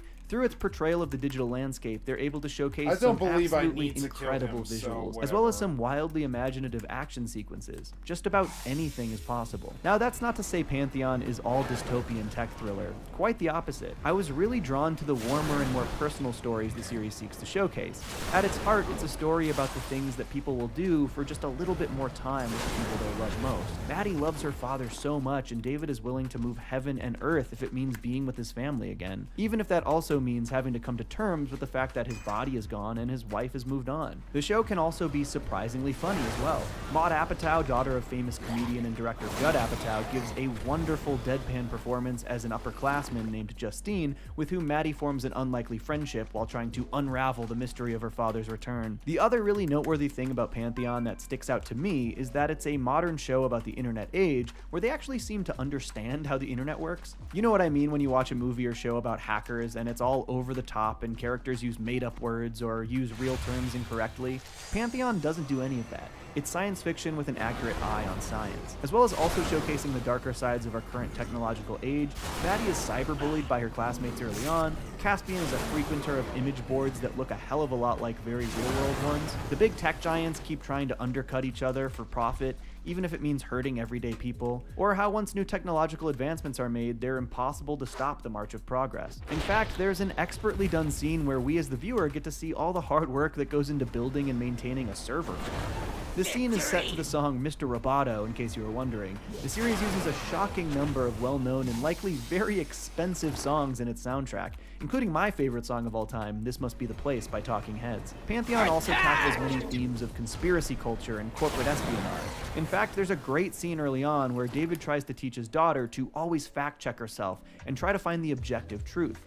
Maddie's idea of the truth will end up being challenged a ton as the series goes on, and she learns more and more dark secrets about the world around her, as well as the high price that is often paid for those who try to tell inconvenient truths. This is where the minor spoilers are going to end. We'll be diving into some much bigger plot points and reveals from here on out, so if the series interests you, please go check it out on either AMC Plus or the streaming service High Dive. It is well worth your attention, and I would love for the series to extend beyond its 2-season order. Alright, major spoilers ahead. Caspian's story has some of the most dramatic twists and turns of the series, and I anticipate will be vitally important moving forward. He discovers that his entire life has been puppeteered by a tech company called Logarithms. As he slowly uncovers the truth, he learns that everything in his life has been coordinated, down to his parents being actors who work at Logarithms. As he falls deeper down the rabbit hole, he discovers that he is in fact a clone of the late Stephen Holstrom, Logarithm's founder who tried desperately to perfect UI technology before his death. The lengths they went to ensure Caspian's development matched Stephen's is intense, using company employees to not only act as Caspian's parents, but stage domestic disputes and abuse at the exact same age where Stephen himself experienced this with his own parents. It's next level manipulation. Dr. Shonda is a morally complex character as well, who starts out worlds away from the other UI beings like David. Over the course of the show, we learn about his childhood spent dealing with the feelings of unchecked anger. While David wants to try to live in peace with the rest of humanity like his wife and daughter, Shonda fears that once the rest of the world learns about UIs, they would never be safe unless they offered up a showing of brute strength. Think of him as the wannabe Magneto to UI's new race beings. That story also takes on a whole other fascinating layer when we see the man acting as Caspian's abusive father actually has doubts about what they're doing and wants to try and help Caspian break free, even though he knows doing so would put all of their lives at risk. While his fake loving mom is much more cultishly devoted to this strange cause, it's a very smart and well-constructed side plot that could easily have been an entire show unto itself, but here in Pantheon it serves as just one piece of a bigger narrative puzzle. And even when the truth of the UIs is ultimately outed to the rest of the world, people still don't know what to believe, and many just happen to cling to whatever conspiracy theory is most comfortable for them. Some people even want to embrace the idea of UI, despite its massive implications for the future of the world. Again, just another dark specter of the internet age we live in, and Pantheon is all too happy to remind us about it. But of course, none of this answers the question you still might be asking, and that is, why is the show called Pantheon? Well, the idea seems to be that these new UI beings are poised to become the new gods of a modern technological age. And I mean, yeah, they're ageless, formless, they have powers far beyond that of mortals. Sounds like godhood to me. These powers really get put to the test in some of the show's amazing action sequences. The animators really take full advantage of the idea that the UIs think three-dimensionally. When they fight, they don't need to take any of our world's physics into account. A lot of these big battles also take place within a World of Warcraft-like video game called Winds of Winter, meaning that this tech thriller is also free to occasionally dip its toes into high fantasy with swords, spears, and magic spells standing in for code. And with any story about gods also comes very hard questions about faith, and especially what it means to be faithful. You see as the show goes on that we begin to truly realize what Julius Pope, the head of Logarithms, actually wants from Caspian and UIs. To make the Christian allegories a little more explicit, the guy who is left in charge of this technological quote-unquote church is literally named Pope, and he's hoping to help facilitate the literal second coming of their leader, Stephen Holstrom. seems pretty deliberate. Pantheon also reminds us in the first few minutes of episode 1 that most god pantheons that we know from mythology exist as a result of death and bloodshed, be it Zeus killing his father Cronus and many other instances of deicide. But there are major issues with UI that have to be worked out, namely a fatal flaw that effectively deteriorates each UI the longer it exists. A flaw that not even Stephen Holstrom could solve while he was alive, leading to his choice to create a genetic copy of himself instead of becoming a UI. A copy that might be able to live long enough to solve the flaw and usher in a new UI age properly. Which is an idea that becomes all the more fascinating when we remember the second generation of UIs that is teased near the end of the season is very, very different from the compassionate learned scientist types that are David and the others. We see a terminal American astronaut trying to beat the clock that is death and have her life mean something more, as well as the implication of an Israeli Mossad member getting their mind uploaded, which I think could lead to some very fascinating brains versus brawn scenarios in Season 2. Season 1 also ends on a major cliffhanger, where to limit the UI's power and slow down the UI arms race between nations, Logarithms basically shuts off internet access to the entire world, meaning that by the time we tune back into the show next season, there's no telling what the world will look like. Did people thrive and come closer together like many of our real-world commentators seem to think could happen? Or will the world descend into anarchy like in Mitchell's vs. the Machines? If Caspian really is a genetic copy of Stephen Holstrom, who was forced to live his life as closely as possible to the original, does that mean one day he could get sick with the same disease that killed Holstrom? Religion and mythology sure do love symmetry and irony after all. Look, Pantheon is so damn cool. It's super creative and a real high-minded animated series that not enough people are talking about. If any of this interests you, I am begging you to go check it out. Show that there's an appetite for adult animation to expand beyond the comedy genre and support shows that are not only trying to propel the medium forward, but doing so with incredible storytelling. Don't let these corporate mergers and streaming services' poor decisions continue to cut animation off at the knees. Thank you for listening, and huge thanks to Cape Joel for collaborating with me on this script. Please check out his comic book focused channel. There's a link in the description. Peace. Johnny!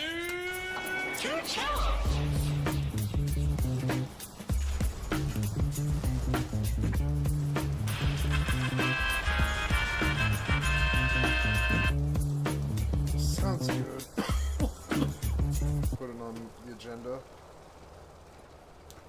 Best Thing That Ever Happened is one of the most emotionally bitter episodes of BoJack Horseman. It examines the shaky relationship between the titular horse and his on-again, off-again girlfriend/agent, Princess Carolyn, as well as their toxic codependent bond. It's a gut-wrenching examination of a decaying partnership between two people with similarly traumatic origins who deal with conflict in notably different ways. Interestingly, it is one of only 2 bottle episodes in the entire series, along with Free Churro, as the story itself has no major set pieces, just a series of tense and volatile conversations between our leads at the restaurant Elefante. Though sometimes brutal and hard to watch, it is a pivotal episode in the series as it showcases the breakdown of BoJack's longest-lasting relationship, colored by resentment, fractured communication, and broken promises. Don't you break my heart, BoJack Horseman. It's important to note that this is an immediate continuation of the events of the episode The BoJack Horseman Show. At this point, Princess Carolyn becomes BoJack's agent after being an assistant for 14 years. PC finds a project called Mitch's Life, and BoJack signs on after he hits it off with the creator, Cuddly Whiskers. PC later joins him at the table read, and the pilot script goes over so well that the 2 enthusiastic studio executives have no notes for them. We love this show. BoJack, I'm calling it right now. This show is gonna be as big as horsing around. In a bout of imposter syndrome combined with a desire to distance himself from his sitcom roots, BoJack belittles PC's advice to not question their good fortune. BoJack and Cuddly Whiskers retool the script into an edgy mockumentary with tacky anti-catchphrases. At the premiere party, he approaches Princess Carolyn, who showed up despite how rude he was to her before. She congratulates him, but refuses to kiss him, stating while she's still his agent and friend, she's not interested in pursuing him romantically anymore. I don't want to spend the next 7 years of my life falling in and out of love with you. I've wasted too much time waiting for things to happen. And I'm not gonna wait anymore. Best Thing That Ever Happens begins the following morning in the aftermath of the disastrous premiere of the BoJack Horseman show. Wallowing in self-pity from his own bad judgment, BoJack begs Princess Carolyn to comfort him at home. PC finds him face down in pizza boxes and does her best to cheer him up. He subsequently puts her on a pedestal, saying he would be directionless without her, as she's the best thing to ever happen to him. You're my lighthouse, my Garmin. You're the little plastic table they put in pizza boxes to keep the pizza from getting smushed. You're Princess Carolyn. But BoJack has used the best thing that ever happened many times before, and PC knows this, as showcased in Season 1's Say Anything. You say that every every time something bad happens. Some of the things he's referred to as the best thing that ever happened to him include not being nominated for a People's Choice Award, getting caught with a pound of cocaine, impregnating a sex worker, and sneezing on Marissa Tomei. What started off as a non sequitur joke has become an increasingly worrying pattern of behavior, usually involving Princess Carolyn cleaning up the mess for him time and time again. She calls him out for this behavior in the episode and attempts to set professional boundaries, which he immediately ignores in favor of serving his own impulsive whims. Bojack's aggrandizing ends immediately after they sleep together, as PC wistfully hopes he won't destroy her aspirations for love again. From episode 1, we've seen that Bojack is commitment phobic, prone to indulging in numerous meaningless hookups to fuel his own hedonistic desires. Fundamentally, PC knows that Bojack isn't going to be the right partner for her due to his selfishness and immaturity not aligning with her desire for a family. However, they have become so emotionally intertwined that it's difficult for her to separate completely from him, despite his persistent disregard for her feelings and well-being. Ironically, even PC's Season 1 flame Vincent Adultman showed more concern for her feelings than Bojack did. The episode continues with an annoyed Bojack waiting for Princess Carolyn to arrive at Elefante for a dinner meeting. In the previous episode, Old Acquaintance, Princess Carolyn drops the ball on 2 major time-contingent projects for Bojack: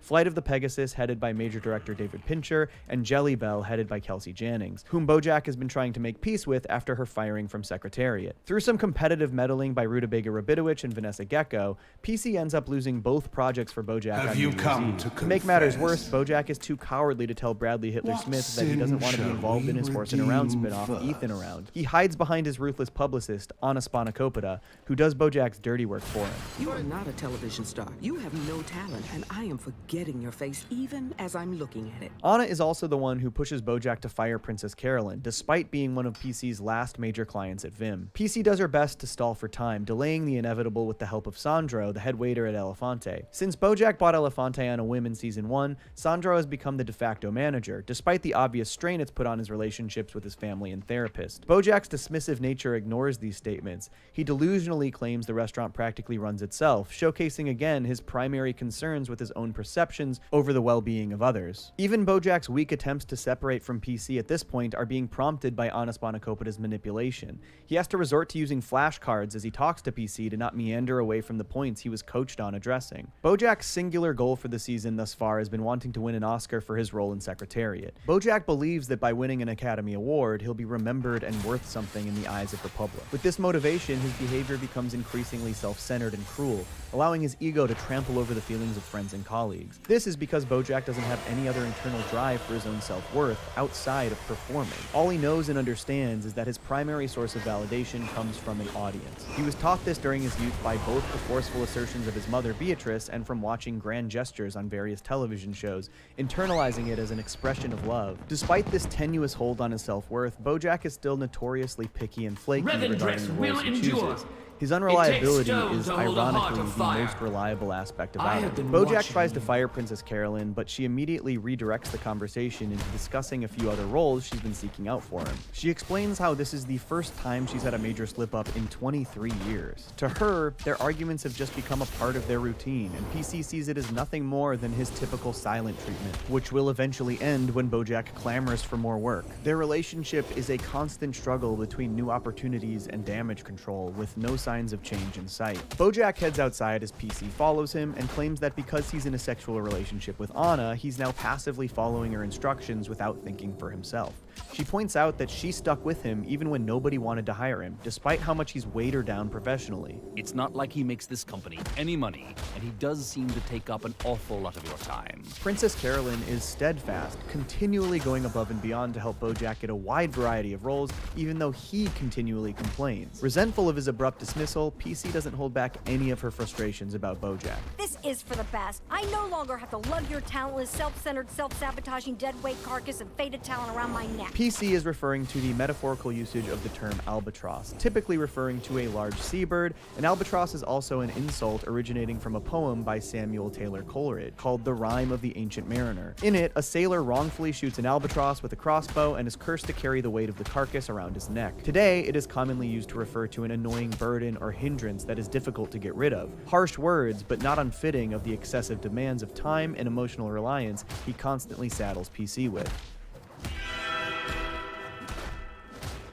PC storms back into the restaurant to get a drink as Bojack follows after her, desperate to get the last word in and try to clear his guilty conscience. He's approached by a waiter pleading for help in the now short-staffed kitchen. The B story of the episode revolves around the hapless waiter and a few stray customers becoming staff by default, trying to make a good impression on a visiting food critic. Bojack bullies the waiter into cooking for the patrons before confronting PC. He accuses her of actually enjoying saving Bojack, claiming it makes her feel better about herself by comparison. This comment harkens back to PC's assertions from Season 2, that she impulsively takes care of others when she doesn't know how to help herself. In this situation, Princess Carolyn vehemently disagrees, citing Bojack's repeated poor decision-making as the root cause of her forced interventions. Help me! I slept with the gaffer's wife, and now he's not lighting me properly. Princess Carolyn! I grew up on Elle Fanning in a bounce house. Bojack mocks PC's tone of voice, completely ignoring her valid criticisms. This type of interaction is often seen in classic codependent relationships like Princess Carolyn and Bojack's. It generally involves a giver and a taker. One person, in this case Princess Carolyn, acts as the caretaker or enabler of the taker, in this case Bojack, who takes advantage of the enabler. While commonly seen in relationships involving substance abuse, it also frequently is seen in narcissistic relationships, often fostered by a lack of boundaries from the codependent giver and a lack of consequences for the narcissistic taker. Common fight tactics used by narcissists involve using name-calling, blame shifting, ridicule, and deflection. We see Bojack use most of these in his arguments during the episode. However, they are much more acutely observed in the parents of both PC and Bojack. Developmentally, PC and Bojack have had very similar upbringings that would lead them both towards codependent relationships. PC's mother, Cutie Cutie Cupcake, was an alcoholic, often too drunk to work as the live-in maid for the wealthy Wallace family. Butterscotch and Beatrice Horseman ignored their son in favor of fighting over infidelity and money, in addition to their alcoholic tendencies. Where PC and Bojack differ, however, is how they both dealt with the chaos. PC would cover for Cutie from a very young age, preventing her mother from being fired and her family from becoming destitute. This constant pressure also laid down the foundation of Princess Carolyn's workaholic tendencies. By the time she reached high school, PC had taken on so much responsibility that Cutie became dependent on her, even trying to guilt-trip PC into not leaving to go to college. On the other hand, Bojack found that the only way he received conditional love from his parents was through performing, like by singing the Lollipop song at dinner parties. He internalized this during his childhood, along with his parents' problematic relationship with alcohol. He got more into stand-up comedy by telling jokes at a high school party after having a few drinks. Sadly, he does this at the expense of others and ends up hurting the feelings of a girl who was kind to him at that party. Eventually, Bojack learns to do whatever it takes to excuse his own behavior or avoid responsibility, as long as he gets a positive response from an audience. Did you ever love me at all? Bojack proceeds to follow Princess Carolyn into the bathroom and says he struggled with this decision, even consulting Anna. PC snaps after hearing Bojack say he respects Anna's opinion, insinuating he respects her more than PC despite their history together. His oblivious comment shows how flippant he is with burning bridges out of his own petty self-interest. This launches into a knockdown, drag-out fight, scaring off the majority of the customers. Citing her lack of professionalism as a major issue, the pair resume their argument in the meat locker to cool down their already heated tempers. Bojack's professionalism comment is, of course, projection. He is self-aware enough to experience the guilt of how his decisions affect others, but he is not emotionally mature enough to actively stop himself from repeating the same patterns. Despite his obnoxious bravado, Bojack is a deeply insecure person and wants to be liked by others, even when he knows he doesn't deserve it. So PC's comment about him wanting a mommy he can sleep with is pretty much spot on. Bojack wants a female figure that represents unconditional love and understanding, who selflessly takes care of him out of a genuine concern for his well-being. He lacks the insight to realize he needs to be responsible for himself first, to then be able to truly love somebody else. He constantly confuses sexual attraction with love, allowing himself to be overly reliant on others to the point of dependence. PC calls Bojack out on this by highlighting his constant attempts to sleep with most of his female colleagues, something we see repeatedly throughout the series, all the way through Season 5. PC focuses on Bojack's tendency to look for the negative as a self-pitying masochist by saying 10 nice comments and 1 mean comment about Bojack. She knows this will get under his skin as Bojack frequently plays the victim, using negative remarks about himself to affirm his own deeply ingrained self-hatred. We later see this firsthand in Stupid Piece of Shit, showing that his internal monologue is incredibly harsh and cruel, casting massive judgments on the decisions of others, but even more so on himself. As he repeatedly shoots down her compliments, she laughs in bewilderment.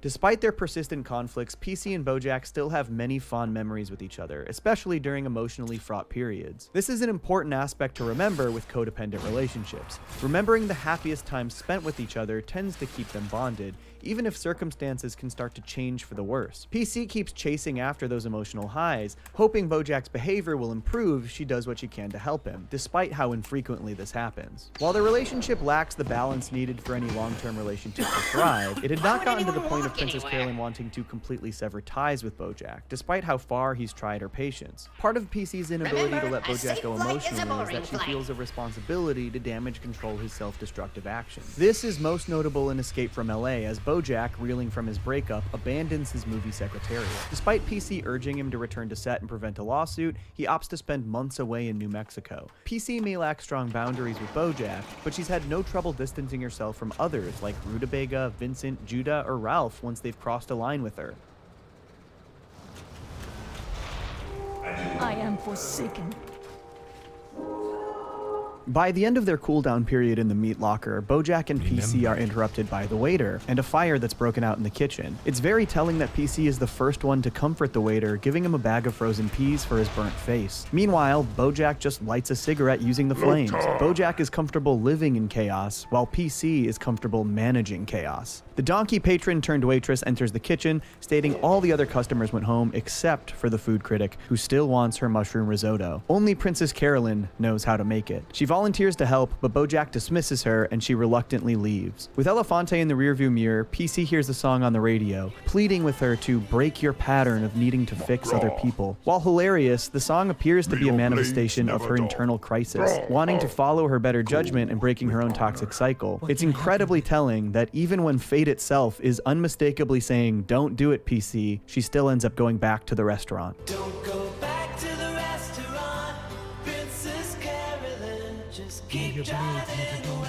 Just another example of the ways PC constantly enables Bojack. She is present in his life as the supportive female figure that Bojack never had growing up. Despite being a very capable person, Princess Carolyn does exhibit quite a few codependent traits. She's overly responsible, exhibits caretaking behavior, prioritizes the needs of others above her own, appears to have low self-esteem in romantic relationships, and possesses a high tolerance for inappropriate behavior in others. As mentioned by Raphael Bob Waxberg in the Bojack art book, Princess Carolyn is constantly struggling with spinning plates. She struggles to achieve balance between her work life and her personal life, as one aspect tends to fall while the other is more resilient. This also explains her resentment towards Vanessa Gecko, who she perceives as having everything PC wants, but with substantially less effort. Being a mom helped my career? I really can have it all. Even the risotto feels like a very deliberate dish choice by the writers. While not especially complex, risotto is notorious for requiring a lot of attention to cook properly and ensure texture consistency.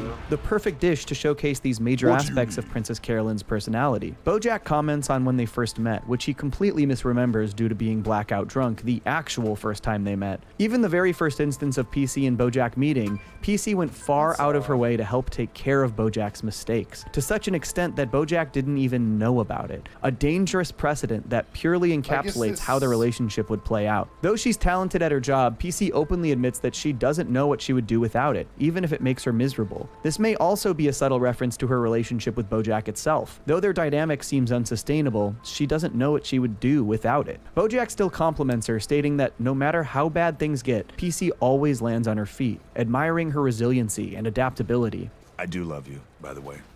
I mean, as much as I'm capable of loving anyone, which is never enough. I'm sorry. PC smiles and proudly presents him with the finished risotto for the food critic. Is it possible that you letting me go is the happy ending? After dismissing the Yelp critic, Princess Carolyn finishes off her string of compliments. Bojack calls her a good friend before PC begs him, as a friend, to not leave her agency. At the end of her rope, she needs a favor like this from one of her oldest, closest relationships. Granted, it's a big ask to stick around a failing agency for 6 months, but she promises to never ask him for anything ever again. Bojack thinks for a beat and gives her his answer. What do you think? No. This episode ending is a shocking gut punch for both PC and the audience. Bojack flatly ends his representation with Princess Carolyn, effectively a death sentence for Vim. Without their biggest client on the roster, Princess Carolyn has to fire Diane, and Judah has to do some immediate restructuring to lessen other financial impacts. He also encourages PC to approach the change as an opportunity to restart her life, which she does by going on a date with Ralph Stilton. By the end of the season, Bojack's social circle slowly diminishes in a culmination of all of his poor decisions. Throughout the series, Bojack Bojack tends to force intense levels of responsibility onto others, most notably the important women in his life. At the end of season 1, he fires Diane after she leaks a few chapters of One Trick Pony. Despite it being well received by the public and Princess Carolyn, Bojack insists on rewriting the book himself, claiming it's not a flattering enough depiction and will impact how he's perceived by the public. Upon failing to rewrite it himself, Bojack questions Diane at a ghostwriter panel, asking if she thinks he's salvageable as a person. He dumps all of the responsibility onto her to validate him in public, as he's incapable of viewing himself separately from the perceptions of others. In season 2, he threatens to autoerotic asphyxiate himself in front of then-girlfriend Wanda Pierce, all because of his own self-perceived weakness after accidentally telling Wanda he loves her. In his mind, he's keeping score with her and believes that he would be weak for admitting he loves her first. Wanda happens to have the most solid boundaries out of any of his previous partners and breaks up with him once he shows no sign of growing out of his own toxic habits. Bojack even attempts to place this kind of imposition onto Anna Spanakopita for most of season 3, until they discover his nomination for Secretariat was a mistake. She ghosts him despite his desperate pleas for comfort. Anna feels no emotional obligation to a sinking ship like Bojack, as she spells out to him during her lifeguard story in That's Too Much Man. Because there are some people you can't see. Glad I can help. Because those people will thrash and struggle and try to take you down with them. Notably, after the events of Best Thing That Ever Happened, Princess Carolyn is missing from Bojack's kitchen in the opening credits. In That's Too Much Man, Bojack drunkenly crashes into the lawn of her apartment complex in the middle of the night, yelling that he's sorry in a ham-fisted attempt to make amends. Princess Carolyn just sighs and heads back inside with Ralph. He's enacting the same patterns as before, but this time, no one bothers to try and stop him. And they don't actually communicate again until roughly a year later during the episode Thoughts and Prayers. The phone call initially begins with what appears to be a sincere apology to PC before Bojack completely botches it, revealing ulterior motives. From here, their reconnection attempts are gradual but with increased boundaries from Princess Carolyn, and it lovingly dovetails back once PC attaches Bojack's name to be able to sell a script. She flubs and confesses to Bojack that she panicked and forged his signature, as he would be a big enough star to secure the funding for it. Surprisingly, he actually agrees with no hesitation, hello. as a sign of gratitude for all she's done for him. I'll do it. What? You want me to do it? I'll do it. God knows you've done enough for me. They apologize to one another, becoming friends once again. Ultimately, though, this episode really did foreshadow the end of the series. Though they would reconnect in season 4 and beyond, by the end of season 6, Bojack and Princess Carolyn go their separate ways once again. Bojack needed to seek accountability on his own without the constant aid of PC, always there to put out his fires and clean up his messes. Princess Carolyn needed to distance herself from Bojack and break her cycle of codependency in order to align every area of her personal and professional life. And in the series finale, though they do reconnect personally, Princess Carolyn pointedly decides that she will not work with Bojack again professionally, because though it was a few seasons before their final split, Bojack and Princess Carolyn breaking their toxic cycles within their relationship and cutting ties really was the best thing that ever happened. No. Folks, thanks so much for tuning in to another Bojack episode breakdown. I want to give a huge thanks to Tracy, who pitched this episode breakdown to me and wrote the lion's share of the script as well. It's a great script. Please follow her on social media. A link is in the description. Also, let me know what episode breakdowns you want to see next, as long as you don't say free churro.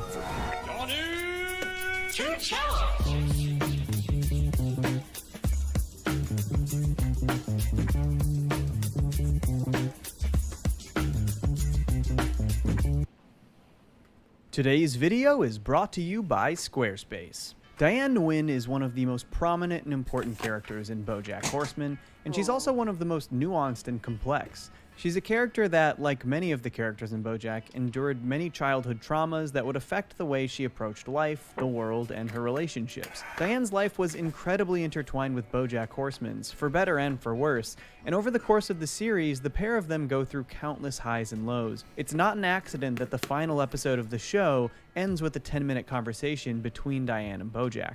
So join me as we explore the complete timeline of Diane Nguyen.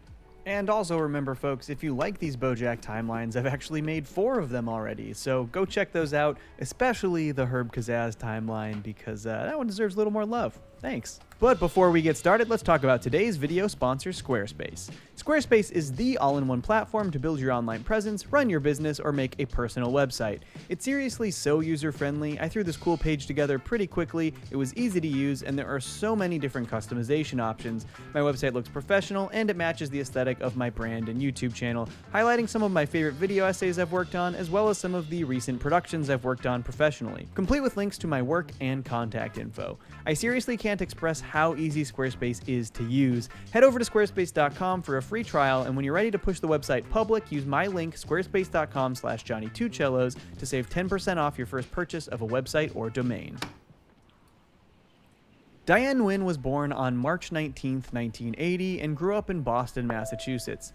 She actually wasn't given a name by her parents until she was 4 years old, eventually being named after Diane Chambers from the TV show Cheers. Hi, Kinko. I'm Diane. It means my parents liked the show Cheers. Diane's childhood was not easy. She had 4 brothers, all of whom were quite mean to her for her entire life. In 1996, when Diane was 16 years old, her brothers began writing her letters as a secret pen pal named Leo, who invited Diane to homecoming. They then hired a hobo to play Leo and filmed Diane's devastated reaction to this revelation. They called the video the Cryan video. Diane's father would often prioritize her brother's confidence and happiness over her own. Diane claimed that her father was mean and sadistic and delighted in her failure. Her mother treated her poorly in other ways, including guilt-tripping her for leaving Boston to start her own life. Queen Dee blesses us with her presence. To what do I owe the honor? Diane didn't have a good experience at school either. In high school, Diane was stuffed in a locker by cheerleaders who wrote the word virgin slut on her forehead, a rude oxymoron, and she was often bullied by a classmate named Chrissy Keating. She did have a friend named Abby, but that friend proceeded to abandon Diane when she was adopted by a cooler crowd, and then joined in on making fun of Diane, even using her knowledge of her life against her. Despite this, Diane provided Abby with emotional support when Abby's mother got sick. Because of her difficulties at home and at school, Diane found comfort in the series Horsin' Around and watched it weekly, wishing that her family could be as loving and supportive as they were. Sometime around 1998, Diane began attending Boston University, where she majored in literature and equine studies. During this time, Diane had her first experience with depression and began taking Prozac, but she stopped taking it when she struggled with the side effects, such as acne breakouts, weight gain, and Dawson's Creek becoming bad. After college, Diane moved to Los Angeles, California, and by 2007, she was working as a barista at a Starbucks with her friend Roxy and boyfriend Wayne. She also moonlit as a caterer with these friends while applying as a writer for various publications. During this time, she learned a piece she wrote was rejected by the New Yorker. Why did you while kill working me? at Starbucks, Diane met TV actor Mr. Peanut Butter, who was with his then-wife Jessica Biel. Shortly after this, Diane also saw Mr. Peanut Butter in an event that she was catering.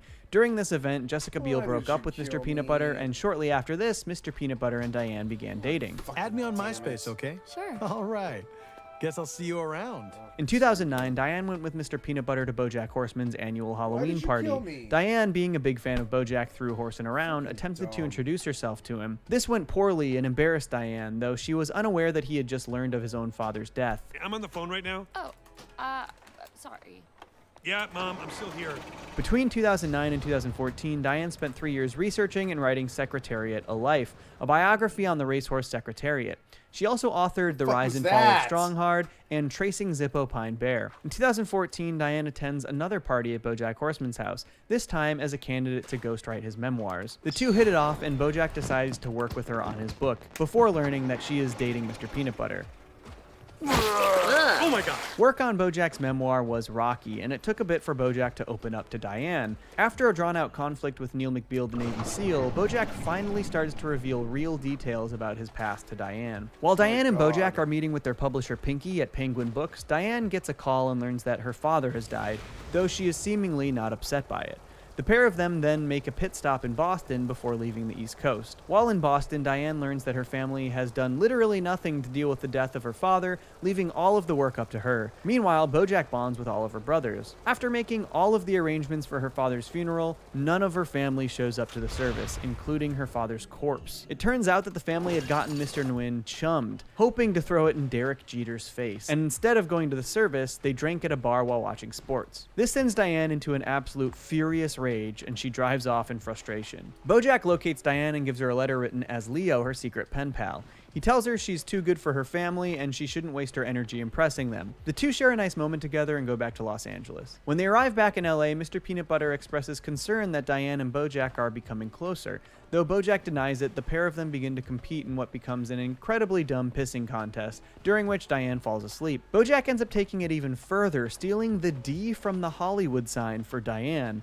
Mr. Peanut Butter tells BoJack he'll help him return the D, but instead actually takes credit for stealing the D as a grand gesture for Diane. That night, BoJack leaves a voicemail for Diane confessing his feelings for her. While he was leaving the voicemail, Mr. Peanut Butter proposes to Diane, and she accepts. She said yes! I can't waste my time. Let's kick it! Erica, did you hear she said yes?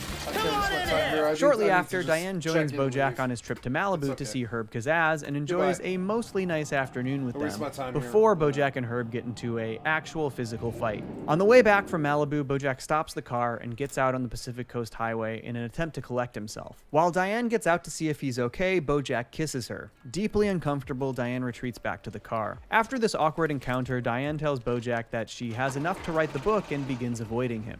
Listen, I was looking over my notes, and I think I have enough to go write the book. Now spending more time with Mr. Peanut Butter, the pair decide to move their wedding to take place within a month. Unbeknownst to Diane, during this time, BoJack is attempting to sabotage the wedding and even goes so far as to hire character actress Margot Martindale to stage a bank robbery and steal Diane's wedding ring. But this goes very wrong, leading to Diane and PB moving their wedding up to the following week. We could get married Saturday. Am I crazy? Yes, don't do it. On June 13th, 2014, Diane Nguyen and Mr. Peanut Butter get married. A couple of months later, Diane finishes her book about BoJack titled One Trick Pony, and unfortunately, BoJack hates it and tells her to fix it. Instead, she leaks the first few chapters, which leads to a very positive reaction from readers. Despite this, BoJack fires Diane. Maybe you're right. Really? No. You're fired. 1 week later, after attempting to write the book himself, BoJack attends Diane's panel of ghostwriters and apologizes publicly. He tells her they can publish the book and asks her one question. I guess my question is, do you think it's too late for me? Diane stares back at BoJack in silence. No response. In 2015, One Trick Pony has become a massive success and helped catapult BoJack back into the spotlight. It even wins a Golden Globe for Best Comedy or Musical Film. Diane is contacted by philanthropist Sebastian St. Clair, who asks her to write his memoir as he does humanitarian work in war-torn Cordovia. She is also offered a job to be a character consultant on the film production Secretariat, given her experience writing Secretariat's biography. Ironically, the role of Secretariat actually goes to BoJack, partially due to the success of One Trick Pony. Diane is torn between the two job opportunities, but Mr. Peanut Butter convinces her to stay home and work on Secretariat. You know I support you, whatever you want to do, but you're not going to find what you're looking for in these awful, made-up places. Diane ends up running into BoJack at Mr. Peanut Butter's launch party for his new PB Live venture, Smoothies. The two of them retreat to the roof where BoJack first opened up to Diane, and they have another heart-to-heart. Diane apologizes for leaving BoJack hanging at the Ghostwriter panel and opens up about her own beliefs. I don't think I believe in deep down. I kind of think all you are is just the things that you do. Well, that's depressing. The two commiserate over the fact that they will soon be co-workers on Secretariat. 1 month later, production begins on Secretariat. Diane and BoJack actually decide to carpool together. Unfortunately for Diane, she isn't given much room to character consult on set, instead being told to babysit a large cable so people don't trip. Diane is still being courted by Sebastian St. Clair, and she tells him that she plans to come write his memoir after filming on Secretariat is finished. On March 19th, 2015, Diane celebrates her 35th birthday with a great day out with Mr. Peanut Butter. She considers it a perfect birthday until she learns that PB planned a surprise party for her that night. During the party, Diane gets in a huge fight with PB about whether Tony Curtis is dead or not, ending the festivities early. The two of them have a big conversation about their relationship and how Mr. Peanut Butter doesn't seem to listen to what she needs or wants. She doesn't like parties or big gestures, and his surprise for her was both. While discussing their relationship, Diane realizes that Mr. Peanut Butter really doesn't want her to go to Cordovia, but she expresses how important it is for her to feel like she's helping people and making a difference. She also expresses fears over falling into a routine as a couple. I wake up in the morning and I feel like I have no purpose. And I'm 35, and if I don't make some change in my life, then this is how I'm gonna feel forever. Not long after the surprise party, Diane helps Todd try to hide a chicken who was engineered to become food from the authorities. Meat is kind of complicated in the BoJack universe. They later try to break her out of further captivity. Though they break the law, BoJack actually gets them out simply by being famous. After Mr. Peanut Butter's company, PB Living, goes bankrupt, Diane becomes incredibly concerned that they're going to lose their house and resorts to penny pinching and even stealing from work. PB, of course, finds a job in the luckiest, most happenstance way possible, and these fears are put to rest. Soon, Diane goes on tour with BoJack to promote the release of the paperback edition of One Trick Pony. During the Q&A with journalists, Diane answers a question about BoJack's reputation taking a hit following the release of the book. Were you worried at all that it would hurt BoJack or his career? That's a great question. Diane ends up citing a series of celebrities who have done much worse than BoJack, including Hank Hippopopoulos. This accusation makes Diane public enemy #1 in the media, and people begin attacking her for her comments on Hank. It completely overshadows the book tour and even leads to Mr. Peanut Butter begging Diane not to take it any further, as his new job and TV series shares a network with Hank's show. Despite this, Diane ends up on various news programs debating the Hank Hippopopoulos situation, and even goes to Manatee Fair to try and blow the story up once more. This leads to a dramatic discussion with Hank himself in a parking garage in which he intimidates Diane into backing down. Look, you had your fun.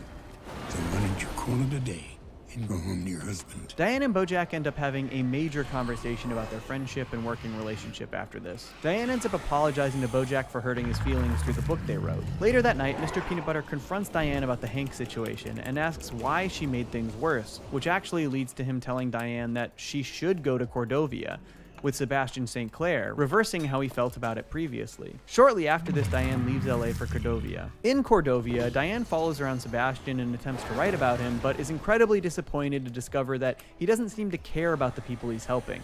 He only cares about his image being bolstered so that more people will donate to his organization.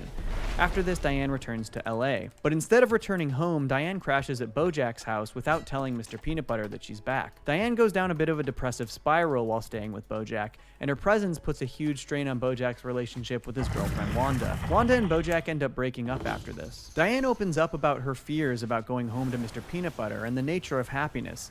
She later calls Mr. Peanut Butter and says she can't talk with him on the phone anymore. She spends the next 2 months continuing to crash at BoJack's house without contacting Mr. Peanut Butter. After these 2 months, Princess Carolyn calls Diane and offers her a job at her new agency, ghostwriting celebrity tweets, which she accepts. While meeting with one of her new clients, Sixtina Aquafina, she and Mr. Peanut Butter spot each other from across the restaurant.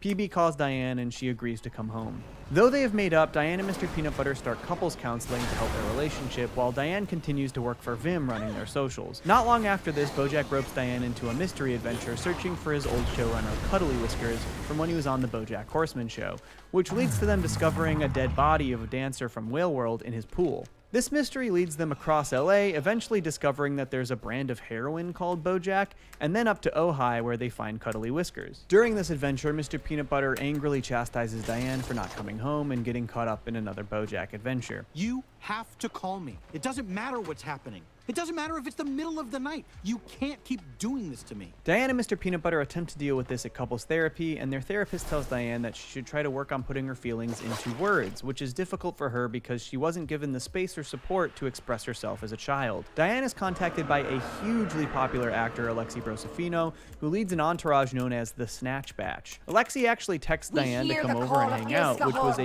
huge surprise to her. She goes over and meets the crew, Carlos, David, and Shit Show, and they all do a new drug together called Gush. While tripping balls with Alexi, Diane learns that Alexi never actually meant to text her to hang out, and that he meant to text a different Diane, but he just went with it after she showed up. Diane goes through a bit of a freak out, which then transitions into an existential revelation, and she rushes home to see Mr. Peanut Butter. The revelation and the drugs help her express herself to Mr. Peanut Butter, who she attempts to physically pick up, which leads to her breaking her wrist. While at the hospital for the broken wrist, Diane learns that she is pregnant. Not long after this, Diane's stress about her job, pregnancy, and planned abortion lead to her accidentally tweeting, "I'm getting an abortion" on Sixtina Aquafina's Twitter account. Though she expects to get fired, this blunder actually leads to positive press for Sixtina, and Diane helps her lean into the abortion angle. Sixtina releases a song about abortion called Get Dat Fetus, Kill Dat Fetus, though Diane is very concerned over this approach.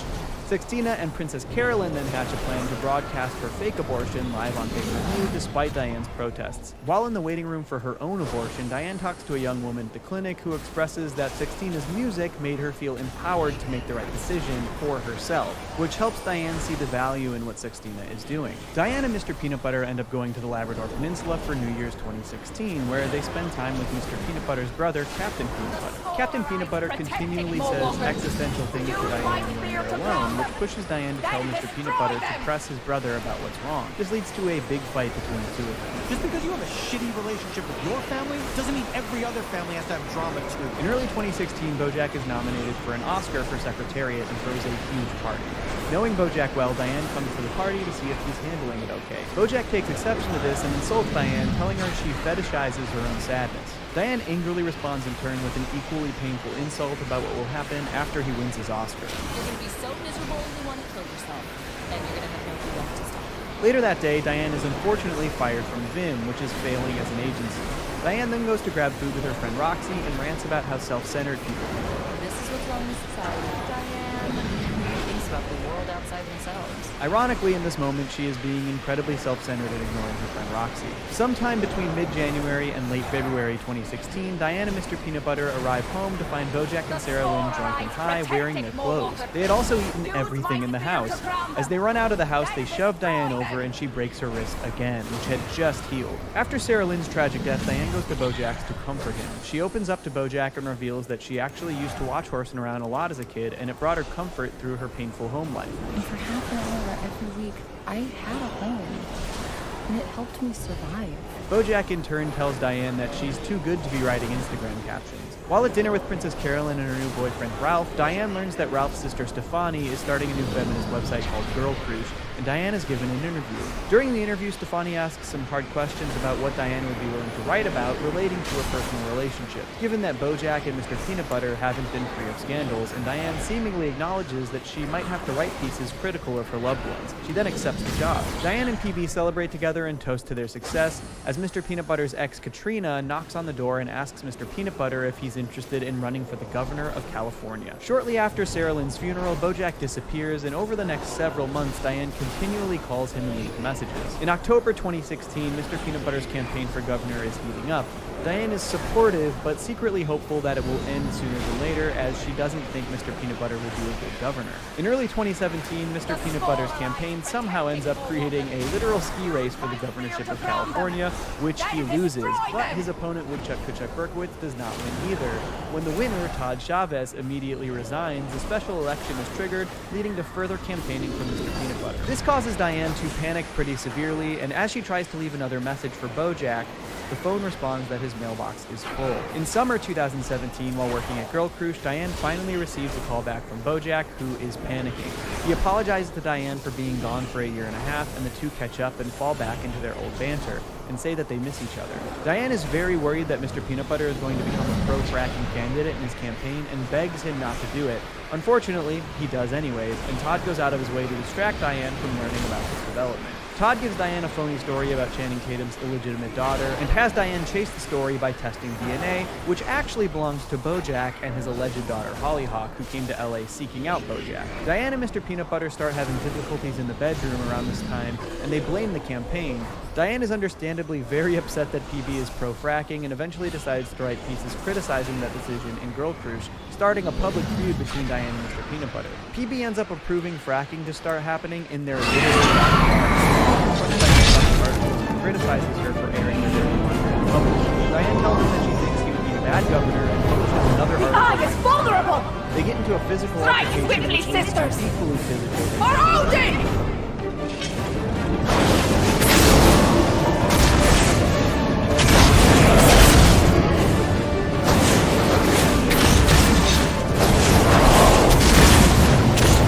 Our enemy flees! After it, sisters! The eye retreats to its master's side. Your part in this is done, Mowalker. Come.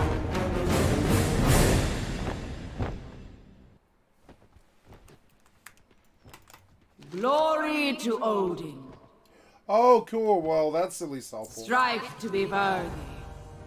That's cool. Glory cool. to you on the battlefield. It's a shame I couldn't do it yesterday.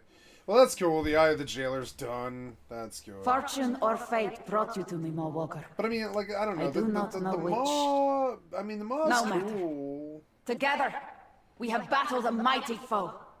My sisters are avenged. I like the Maw, Helya may but I mean, still scheme and plot, but at least she has been deprived of the eye. That's stingy as stuff. I don't really see a good reward there. I don't really see a point. I just want to get this whole bit, Odin will be pleased. I expect your allies will rejoice as well. I want to get Chains of Domination. The done, eye's right? absence Good news, will everyone. embolden That's their it. advance against the jailer. You have my thanks for all you have done. Your deeds will be sung in Odin's great mead hall. All will know of your steadfast courage.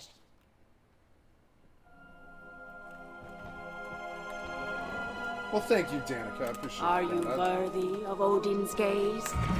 Yep. I'm We worthy of stand together against the darkness.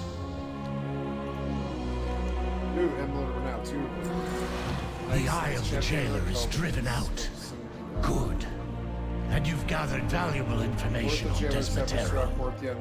But this news of Helia and Vyraz is troubling. Des Advanced War Chest. Vyraz is a spineless traitor. I will slay him and avenge Margrave Craxus. I look forward to seeing Maldraxi forces in action, Baroness. There is something strangely familiar about you. And you as well. When he peered beyond the veil, Odin spoke of winged beings who bore mortal souls to their eternal rest. Interesting. I would speak with you more on this matter, had we the time. Perhaps, once the duties before us have been fulfilled, we can share tales of glory together. There is much to be done. What news do you... Indeed, my friend. We all have a duty to fulfill. Nice drums. Be well. So now Korthia's like full-blown open, and I can do the next step. I have a bunch of stuff to do, but mainly I just want Chains of Domination. Jailer's efforts subdued. Thwart the shit throughout Korthia and the Maw. So okay, now I move to Korthia, right? Ravendreth is good stuff, but I mean, like, I don't know about these. I don't believe... How many of these quests do I have is the next thing. I don't even see a number. I mean, I don't know. Let's just go until it tells me I can't. And we'll just sit in Korthia. My attention is yours, And we'll do small Korthia walker. for a while. Maybe a day of Your Korthia. So desire is my command. the actual, like, you know, Chains of Domination done. It's some days of work. I'm not down for a long grind on this. Do you require my hand? I wish my fox could be a fucking, I could die a happy gamer if like, man, if if I could be a Volpura everything, you know? Hey, it's a male muncher, nice. That's a daily, yeah. My oath is to the forest entire. Wild Hunt is the whole thing. I mean, I don't mind rep grinds, but I mean, it takes some weeks that I just don't have. So now we do Korthia for a while, and that's cool. Sanctuary of Guidance Cleansed. I think that's everything except I did miss one up here. Can do upgrades of gear and such. I mean, I don't know. It's... I'm looking at this game from a different direction, which is like, I used to want to play it to death, but now I just want something on in the background. Like, I don't know. There is much to be done. How is it that I get to this person? Must be right there. Yeah. Some kind of fucking cave. We have a solemn responsibility.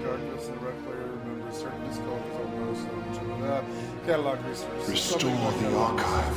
Fulfill the purpose. A true scholar studies all. 147. The summon a swagnet snout grommet to help locate relics and treasures in Korthia. His strong nose finds everything. Those are not that expensive. All the rest of it I don't have the rep for. Research report. They all seem to realize release missions and carry relic fragments. Research report. Relic examination techniques. Seek out knowledge wherever you go. This is fun, but I mean...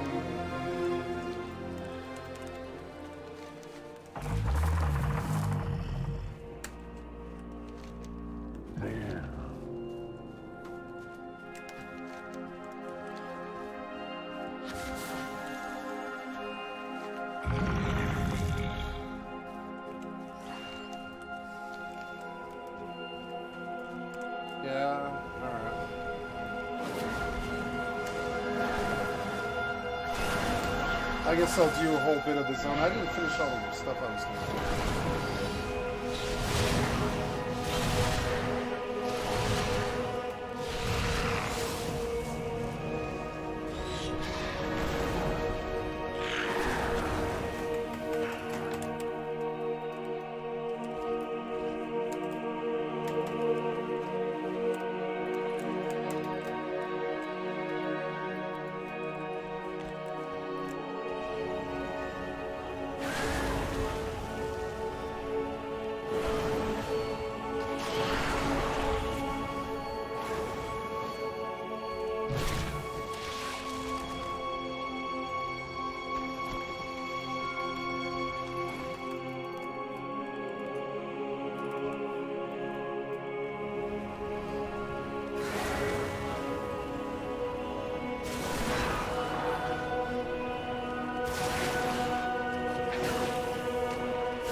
I like the music actually. You know, it's chill. It's the kind of music I'm looking for. Is there water in Corthia?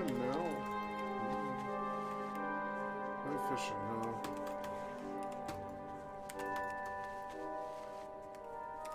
I actually really like that.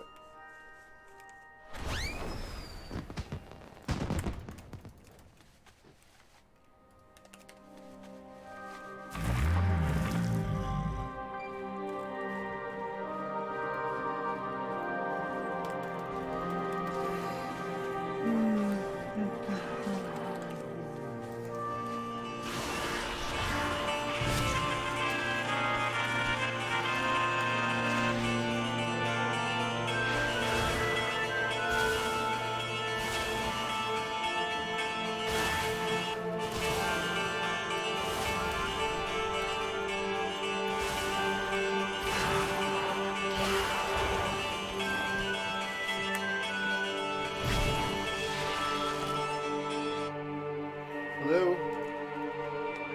Hello?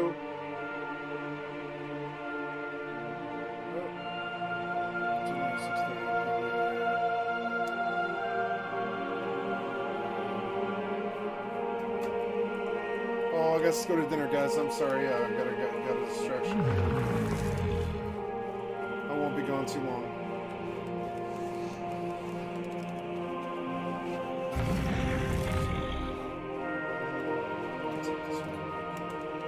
Where's the fucking... I need a falling flame, damn it. I need to sit by sit.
So I've got to go to lunch, or sorry, gotta go to dinner, but I'm going to be back.